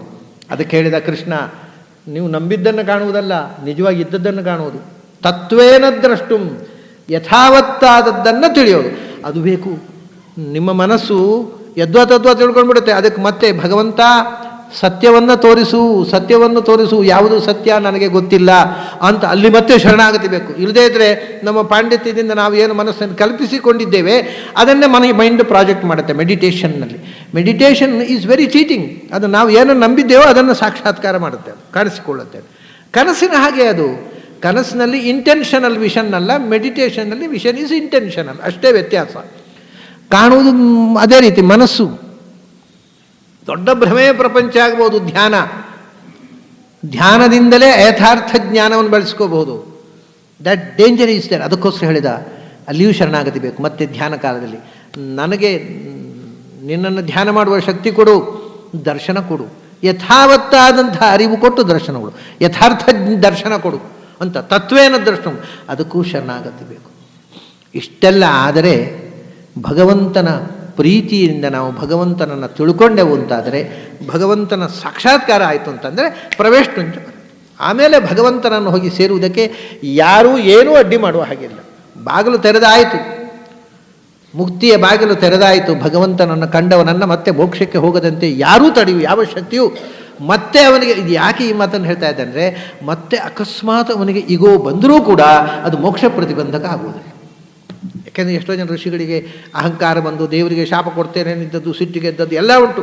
ದೇವತೆಗಳಿಗೂ ಈಗೋ ಬಂದದ್ದುಂಟು. ವಿಸ್ಮೃತ ರಥಾಂಗ ಧರಾವತಾರ. ಕೃಷ್ಣ ಗೋವರ್ಧನ ಪರ್ವತ ಎತ್ತಿದ್ಯಾಕೆ? ಕೃಷ್ಣನನ್ನು ಮಳೆ ಬರೆಸಿ ಕಂಗಾಲು ಮಾಡಿಬಿಡಬೇಕು ಅಂತ ಒಂದು ಈಗೋ ಬಂದೋಯ್ತು ಇಂದ್ರನಿಗೆ ಅಲ್ವಾ? ಹಾಗೆ ದೇವತೆಗಳಿಗೂ ಅದರಲ್ಲಿ ಸ್ವಲ್ಪ ಮಟ್ಟಿಗೆ ದೇವತೆಗಳಿಗೆ ಭಗವಂತನ ಇಚ್ಛಾಪೂರ್ಣ ಸಂಕಲ್ಪ. ಯಾಕೆಂದರೆ ಈ ಕಲ್ಪವೃಕ್ಷ ಪಾರಿಜಾತ ವೃಕ್ಷವನ್ನು ಕಿತ್ತು ತರುವಾಗ ಕೃಷ್ಣ ದೇವತೆಗಳು ಯುದ್ಧ ಮಾಡಿದರು. ಆಮೇಲೆ ಕ್ಷಮೆ ಕೇಳ್ತಾನೆ ಇಂದ್ರ. ಅದಕ್ಕೆ ಕೃಷ್ಣ ಹೇಳ್ತಾನೆ, ನೀನು ಕ್ಷಮೆ ಕೇಳಬೇಕಾದಿಲ್ಲ, ನೀನು ಯುದ್ಧ ಮಾಡಬೇಕು ಅಂತ ನನ್ನ ಸಂಕಲ್ಪ ಇತ್ತು, ಮಾಡಿದೀಯ ಅಷ್ಟೇ. ನನ್ನ ಸಂಕಲ್ಪವನ್ನು ಈಡೇರಿಸಿದಿ ನೀನು, ಅದರಿಂದ ಅನ್ನೇನು ತಪ್ಪಾಗಲಿಲ್ಲ ಅಂತ. ಹಾಗೆ ಕೆಲವೊಮ್ಮೆ ಭಗವಂತನ ಇಚ್ಛಾನುಸಾರವಾಗಿ ನಾಟಕ ದೇವತೆಗಳು ಮಾಡ್ತಾರೆ, ಕೆಲವೊಮ್ಮೆ ಅವರಿಗೂ ತಾಮಸಾವೇಶ ಬಂದ್ಬಿಡುತ್ತೆ. ಆದ್ದರಿಂದ ಭಗವಂತನ ಸಾಕ್ಷಾತ್ಕಾರ ಆದ ಮೇಲೂ ವಿಪರೀತ ಜ್ಞಾನ ಬರಬಹುದು. ಆದರೂ ಪ್ರವೇಶವೂ ತೊಂದರೆ ಇಲ್ಲ. ಒಮ್ಮೆ ನೀನು ಭಕ್ತಿಯಿಂದ ಭಗವಂತನ ಒಲಿಸಿಕೊಂಡೆಯೋ ಯಾವ ಡಿಸ್ಟರ್ಬೆನ್ಸೂ ಇಲ್ಲ. ಆಮೇಲೆ ಯಾವ ಬಾಧಕ ಬಂದರೂ ಅದನ್ನೆಲ್ಲವನ್ನೂ ನಾಶ ಮಾಡಿ ಮತ್ತೆ ನಿನ್ನನ್ನು ಭಗವಂತನ ಜೊತೆಗೆ ಕರ್ಕೊಂಡು ಹೋಗ್ತದೆ. ಯಾಕೆಂದರೆ ಪರಂತಪ ಅಂತ ನೋಡಿ, ಇಲ್ಲಿ ಪರಂತಪ ಅಂದರೆ ಬಹಳ ಅದ್ಭುತವಾದ್ದು. ಅರ್ಜುನನಿಗೆ ಪರಂತಪ ಅಂದರೆ ಶತ್ರುಗಳನ್ನು ಒದ್ದೋಡಿಸುವ ಅಂತ. ಶತ್ರುಗಳನ್ನು ಸುಲಭದಲ್ಲಿ ಬಿಡುವವನಲ್ಲ, ಶತ್ರುಗಳಿಗೆ ತಾಪ ಕೊಡುವವ ಅಂತ. ಇಲ್ಲಿ ಹಾಗಲ್ಲ. ಇಲ್ಲಿ ಅಧ್ಯಾತ್ಮದ ಸಾಧನೆಯಲ್ಲಿ ಪರಮಾತ್ಮನ ಪ್ರತಿ ತಪತಿ ಸದಾ ಚಿಂತಯತಿ ಇತಿ ಸದಾ ಭಗವಂತನ ಚಿಂತನೆಯಲ್ಲಿ ಇದ್ದು ಭಗವಂತನ ಚಿಂತನೆಗೆ ಪ್ರತಿಕೂಲವಾದ ವಿರೋಧವಾಗಿರ್ತಕ್ಕ ಶಕ್ತಿಗಳನ್ನೆಲ್ಲ ನಾಶ ಮಾಡೋನು ಪರಂತಪ. ಯಾವಾಗ ನೀನು ತಪತಿ ಪರಮಾತ್ಮನ ಚಿಂತನ ನಿನಗೆ ನಿರಂತರವಾಗಿ ಬಂತೋ ಆವಾಗ ಚಿಂತನೆಗೆ ವಿರುದ್ಧ ಅದುಂಟು, ಅದನ್ನೆಲ್ಲವನ್ನು ತಪತಿ ಸುಟ್ಟು ಬಿಡ್ತೀಯ. ಉತ್ತರ ಪೂರ್ವಾಘಯೋ ಅಶ್ಲೇಷಿ ವಿನಾಶ, ಸುಟ್ಟು ಬಿಡ್ತೀಯ. ಭಸ್ಮಸಾತ್ ಕುರುತೆ ಅರ್ಜುನ. ಅದು ಎಲ್ಲ ನೀನು ಮಾಡಿದ ತಪ್ಪನ್ನು ಭಗವಂತ ಸುಟ್ಟು ಬಿಡ್ತಾನೆ ಯಾವಾಗ ಅಪ್ರೋಕ್ಷ ಜ್ಞಾನ ಬಂದ ಮೇಲೆ. ಅಂಥ ಪರಂತಪನಾಗು. ಅದಕ್ಕೆ ಏನು ಮಾಡಬೇಕು? ಮತ್ಕರ್ಮಕೃತ್ ಮತ್ಪರಮಃ ಮದ್ಭಕ್ತಃ ಸಂಗವರ್ಜಿತಃ ನಿರ್ವೈರಃ ಸರ್ವಭೂತೇಷು ಯಃ ಸಮಾಂ ಏತಿ ಪಾಂಡವ. ಇದು ಕೊನೆಯ ಶ್ಲೋಕ. ಮತ್ಕರ್ಮಕೃತ್, ಮಯಾ ಕರ್ಮಕೃತ್, ಮಹ್ಯಂ ಕರ್ಮಕೃತ್, ಮಮ ಕರ್ಮಕೃತ್, ಮಯಿ ಕರ್ಮಕೃತ್. ನೀನು ಏನು ಮಾಡ್ತೀಯೋ ಅದನ್ನು ಮಯಾ ಕರ್ಮಕೃತ್, ನನ್ನಿಂದ ನನ್ನೊಳಗೆ ಭಗವಂತ ಕೂತು ಮಾಡಿಸ್ತಾ ಇದ್ದಾನೆ. ನರತೆ ತ್ವತ್ಕ್ರಿಯತೆ ಕಿಂಚನಾರೇ, ನನ್ನೊಳಗೆ ಭಗವಂತ ಕೂತು ಮಾಡ್ತಾ ಇದ್ದಾನೆ. ಅದರಿಂದ ನನ್ನಿಂದ ನೀನು ಮಾಡ್ತಾ ಇದ್ದೀನೋ ಎಚ್ಚರ ಇರಲಿ. ಮತ್ತು ಮಾಡೋದು ಯಾಕೆ? ಮಹ್ಯಂ, ಭಗವಂತನ ಪ್ರೀತಿಗೋಸ್ಕರ ಮಾಡ್ತಾ ಇರೋದು. ಭಗವತ್ ಪ್ರೇರಣೆಯ ಭಗವತ್ ಪ್ರೀತ್ಯರ್ಥಂ ಭಗವತೋ ಬಲೇನ ಭಗವತೋ ವೀರ್ಯೇಣ ಭಗವತೋ ತೇಜಸ ಭಗವತಃ ಕರ್ಮಣ, ಇದೆಲ್ಲ ಅನುಸಂಧಾನ ಇದೆ. ಮಯಾ ಕರ್ಮಕೃತ್ ಮಹ್ಯಂ, ಮಾಡೋದು ಯಾಕೆ? ನನಗೋಸ್ಕರ, ನನ್ನ ಪ್ರೀತಿಗೋಸ್ಕರ. ಭಗವಂತ ಪ್ರೀತನಾಗಲಿ ಅಂತ ಕರ್ಮ ಮಾಡು. ಭಗವಂತನಿಂದಲೇ ಕರ್ಮ ಆಗ್ತಾ ಇದೆ, ಒಳಗೆ ಕೂತು ಅವನು ಬಿಂಬರೂಪದಿಂದ ಮಾಡಿಸ್ತಾ ಇದ್ದಾನೆ ಅಂತ ತಿಳ್ಕೊಂಡು ಮಾಡು. ಮಮ ಕರ್ಮಕರ್ತ, ನೀನು ಏನು ಮಾಡ್ತೀಯೋ ಅದು ನನ್ನ ಪೂಜೆ ಅಂತ ತಿಳ್ಕೊಂಡು ಮಾಡು. ಮೈ ಕರ್ಮಕರ್ತ, ಏನು ಮಾಡಿದೆ ಅದನ್ನು ಮೈ ಅರ್ಪಣೆ ಮಾಡು. ಕುರ್ವನ್ನೇವೇಹ ಕರ್ಮಾಣಿ, ಅಲ್ಲಿ ಕುರ್ವನ್ನೇವ ಇಹ ಕರ್ಮಾಣಿ ಅಂತಂದರೆ ಏನರ್ಥ ಬರೀತಾರೆ ಪ್ರಾಚೀನರು? ಇಹ ಭಗವತಿ ಅರ್ಪಣ ಬುದ್ಧಿಯ ಕರ್ಮಾಣಿ ಕುರ್ವನ್ನು. ತಿಳ್ಕೊ ಪಂಡಿತರು, ಅದು ಇಹ ಅಂತಂದರೆ ಇರದಿರ ಅಲ್ಲಿ ಇಹ ಅನ್ನೋ ಶಬ್ದವೇ ಆಗತ್ತೇ ಇಲ್ಲ. ಇಹ ಪರಮಾತ್ಮನಿ ಮೊದಲು ಈಶಾವಾಸ್ಯಂ ಇತಿ ಪೂರ್ವಪ್ರಸ್ತುತೆ ಈಶೇ ಅರ್ಪಣ ಬುದ್ಧಿಯ ಕರ್ಮಾಣಿ ಕುರ್ವನ್. ಅದೇ ರೀತಿ ಮೈ ಕರ್ಮ ಇಹ ಕರ್ಮಾಣಿ ಕುರ್ವನ್, ಭಗವಂತನಲ್ಲಿ ಅರ್ಪಿತ. ಇದು ನಾನು ಏನು ಮಾಡಿದ್ದು ಕೃಷ್ಣಾರ್ಪಣ ಮಸ್ತು, ಭಗವದರ್ಪಣ ಬುದ್ಧಿಯಿಂದ ಮಾಡು. ಭಗವಂತನೇ ನನ್ನೊಳಗಿದ್ದು ಮಾಡಿಸ್ತಾನೆ ಅಂತ ಮಾಡು. ಇದು ಭಗವಂತನ ಪೂಜೆ ಅಂತ ಮಾಡು. ಇದು ಭಗವಂತನ ಅನುಗ್ರಹಕ್ಕೋಸ್ಕರ ಅಂತ. ಸೊ ಮಯಾ ಕರ್ಮಕೃತ್, ಮಹ್ಯಂ ಕರ್ಮಕೃತ್, ಮಮ ಕರ್ಮಕೃತ್, ಮೈ ಕರ್ಮಕೃತ್. ಈ 4 ಮುಖದಿಂದಲೂ ಅದು ಮತ್ಕರ್ಮ ಆಗಬೇಕು. ಭಗವಂತನ ಆರಾಧನೆ ಮಾಡಕು. ಯಾಕೆಂದರೆ ಮತ್ಪರಮಃ, ಮತ್ಪರಮಃ ಎಲ್ಲಕ್ಕಿಂತ ದೊಡ್ಡ ವಸ್ತು ನಾನು. ಆದ್ದರಿಂದ ಏನಿದ್ರೂ ಅದು ನನಗೋಸ್ಕರ ಅರ್ಪಿತವಾಗಬೇಕು. ಮತ್ಪರಮಃ, ಅಹಮೇವ ಪರಮಃ. ಪರಮ ಅಂದರೆ, ಪರಮ ಅನ್ನೋ ಶಬ್ದಕ್ಕೆ ತುಂಬ ಅರ್ಥಗಳಿವೆ. ತುಂಬ ಅಂದರೆ ತುಂಬ, ಅದು ಬಹಳ ರೋಚಕವಾದ ಶಬ್ದ. ಅದನ್ನು ಎಲ್ಲವನ್ನು ನಾನು ವಿವರಿಸೋದಿಲ್ಲ. ಆದರೆ ಪರಮಃ ಅಂತ ಅನ್ನೋದು ಎಲ್ಲಕ್ಕಿಂತ ದೊಡ್ಡದು ಅಂತ ಒಂದು ಅರ್ಥ ಉಂಟಲ್ಲ. ಅಷ್ಟೇ ಅಲ್ಲ, ಪರೈರಪಿ ಮೀಯತೆ, ಪರರು ದೊಡ್ಡವರು ಯಾರು ಬ್ರಹ್ಮಾದಿಗಳಿಂದಲೂ ತಿಳಿಯಲ್ಪಡಬೇಕಾದವ, ಅವರಿಗೂ ಇವನು ಪೂರ ಗೊತ್ತಾಗಿಲ್ಲ, ಅಂಥ ದೊಡ್ಡವ. ಆಮೇಲೆ ಶಬ್ದಗಳಲ್ಲಿ ಪರ ಅಂದರೆ ಶ್ರೇಷ್ಠವಾಗಿರತಕ್ಕ ವೇದ. ಪರ ಶ್ರೇಷ್ಠವಾದ ಮಾ ಅಂದರೆ ಮಾತು. ವಾಚೋ ಮಾ ಮಾತರ ಸ್ಮೃತಃ, ಮಾ ಅಂದರೆ ಮಾತುಗಳು. ಅದೇ ಮಾ ಅನ್ನೋದೇ, ಮಾ ಅಂದು ಮಾತೃ ಹೇಳಿದ್ದೆ ನಾನು ಅನೇಕ ಪರಿ. ಮಾ ಅಂದರೆ ಮಾತೃ, ಮಾತೃ ಅನ್ನೋದೇ ಕನ್ನಡದಲ್ಲಿ ಮಾತು ಆಯಿತು, ಇಂಗ್ಲೀಷ್ನಲ್ಲಿ ಮೌತ್ ಆಯಿತು, ಏನೇನೋ ಆಯಿತು, ಹೋಗಲಿ. ಅದೇ ಮಾ ಅಂದರೆ ಮಾತು.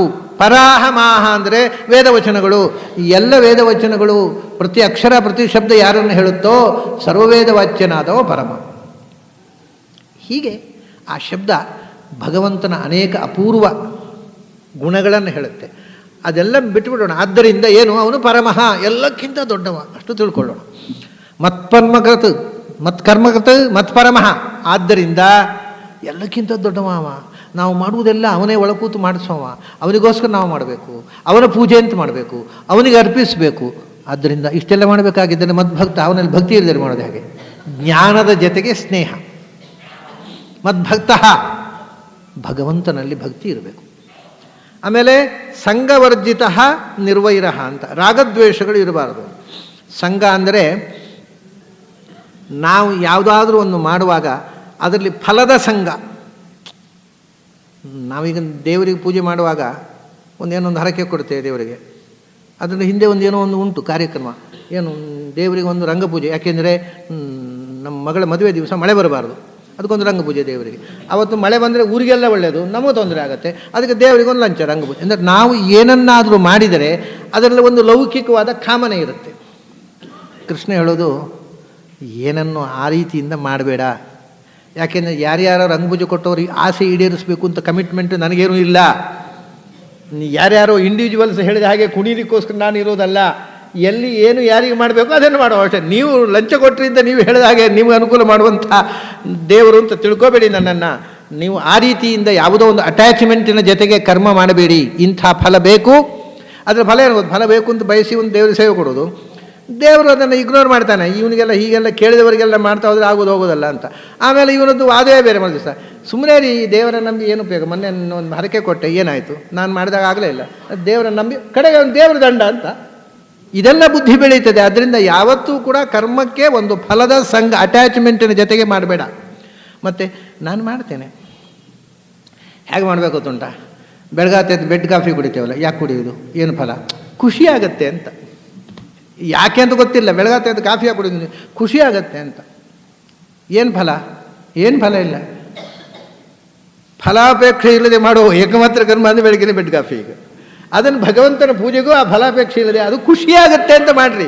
ದೇವರ ಪೂಜೆ ಯಾಕೆ ಮಾಡೋದು? ಖುಷಿಯಾಗತ್ತೆ. ಅದು ಖುಷಿಗೋಸ್ಕರ ಅಲ್ಲ. ನರಕದನ್ನೇ ಅರ್ಥ ಆಗುತ್ತೆ, ಮಾಡದಿದ್ದು ಎಲ್ಲಿ ನರಕಕ್ಕೆ ಹಾಕ್ತಾ ಅನ್ನೋದು ಹೆದರಿ ಮಾಡೋದು. ಕಾಫಿ ಆಗಲ್ಲ, ಖುಷಿಗೋಸ್ಕರ ಕುಡಿಯೋದು. ಇದು ನಮ್ಮ ಪ್ರಾರಬ್ಧ. ಅಂದ ಕಾಫಿ ಕುಡಿಯುವಷ್ಟು ಖುಷಿಯಾಗಿ ದೇವರನ್ನು ಆರಾಧನೆ ಮಾಡಲಿಕ್ಕೆ ಬರೋಲ್ಲ ನಮಗೆ, ಅದು ಮಾಡುವಂತಾನೆ. ಮದ್ಭಕ್ತ ಸಂಘವರ್ಜಿತ, ಆ ಫಲದ ಸಂಘ ಮಾಡಬೇಡ. ಅದರ ಜೊತೆಗೆ ಲೋಕದಲ್ಲಿಯೂ ಎಲ್ಲರ ಒಟ್ಟಿಗೂ ಇರು, ಯಾರನ್ನು ಹಚ್ಚಿಕೋಬೇಡ, ಯಾರನ್ನು ಹಚ್ಚಿಕೋಬೇಡ. ಹಚ್ಕೊಂಡ ಕೂಡಲೇ ಪ್ರಾಬ್ಲಮ್ ಶುರುವಾಗುತ್ತೆ. ಯಾವಾಗಲೂ ಪ್ರಾಬ್ಲಮ್ ಅನ್ನೋದು, ನೀವು ನಾವು ಒಬ್ಬ ವ್ಯಕ್ತಿಯನ್ನು ಹಚ್ಚಿಕೊಂಡು ಕೂಡಲೇ ನಿಮ್ಮ ಸಮಸ್ಯೆ, ನಿಮ್ಮ ದುಃಖ ನನ್ನ ದುಃಖ ಆಗಿಬಿಡುತ್ತೆ. ನಿಮಗೇನೋ ಸಮಸ್ಯೆ ಬಂದಾಗ ಅಯ್ಯೋ ಅವ್ರಿಗೆ ದುಃಖ ಆಯ್ತು. ಇವಾಗ ನಮ್ಮ ಮನೆಯ ಮಗು ಜಾರಿ ಬಿದ್ದ ಕೂಡಲೇ ನಾವು ಹಚ್ಚಿಕೊಂಡಿರ್ತೇವೆ ಅದನ್ನು. ಓಹೋ ಏನು ಮಗು, ಎಲ್ಲಿ ಗಾಯ ಆಯಿತು, ಏನೂ ಆಗಿರೋದಿಲ್ಲ, ಗಾಯವಾಗಿರೋ ಏನೋ ಇಲ್ಲ. ಆದರೆ ಅದು ಗೊತ್ತು, ದೊಡ್ಡವರು ಪೆದ್ದುಗಳೊಂದು ಗೊತ್ತು ಮಕ್ಕಳಿಗೆ, ಹೋ ಅಂತ. ಯಾಕಂದರೆ ಕೂಗಿದುಕೊಳ್ಳೆ ಎದ್ದು ಮುದ್ದು ಮಾಡಿ ತಿಕ್ಕಿ ತೀಡಿ ಆಯಿಂಟ್ ಎಲ್ಲ ಮಾಡ್ತಾವೆ, ಉಪಚಾರ ಮಾಡಲಿ ಅಂತ ಅವು ಕೂಗ್ತಾವೆ, ಏನೂ ಆಗಿರೋದಿಲ್ಲ. ಯಾಕಂದರೆ ದೊಡ್ಡವರ ಪೆದ್ದುತನ ಮಕ್ಕಳಿಗೆ ಚೆನ್ನಾಗಿ ಗೊತ್ತಿರುತ್ತೆ, ಅವು ಕೂಗ್ತಾವೆ. ಅದೇ ಪಕ್ಕದ ಮನೆ ಮಗು ಬಿದ್ದು ತರಚಿ ಗಾಯ ಆದರೂ ಕೂಡ ನಾವು ಏನು ಮಾಡೋದು, ಯಾಕೆ ಅದು ನಮ್ಮ ಮನೆಯದಲ್ರಿ, ಆಚೆ ಮನೆ ಮಗು ಅವರೇ, ಅದು ಗಾಯ, ಅದನ್ನು ನಮಗೆ ಏನು, ಯಾಕೆಂದರೆ ಹಚ್ಚಿಕೊಳ್ಳಿಲ್ಲ ನಾವು.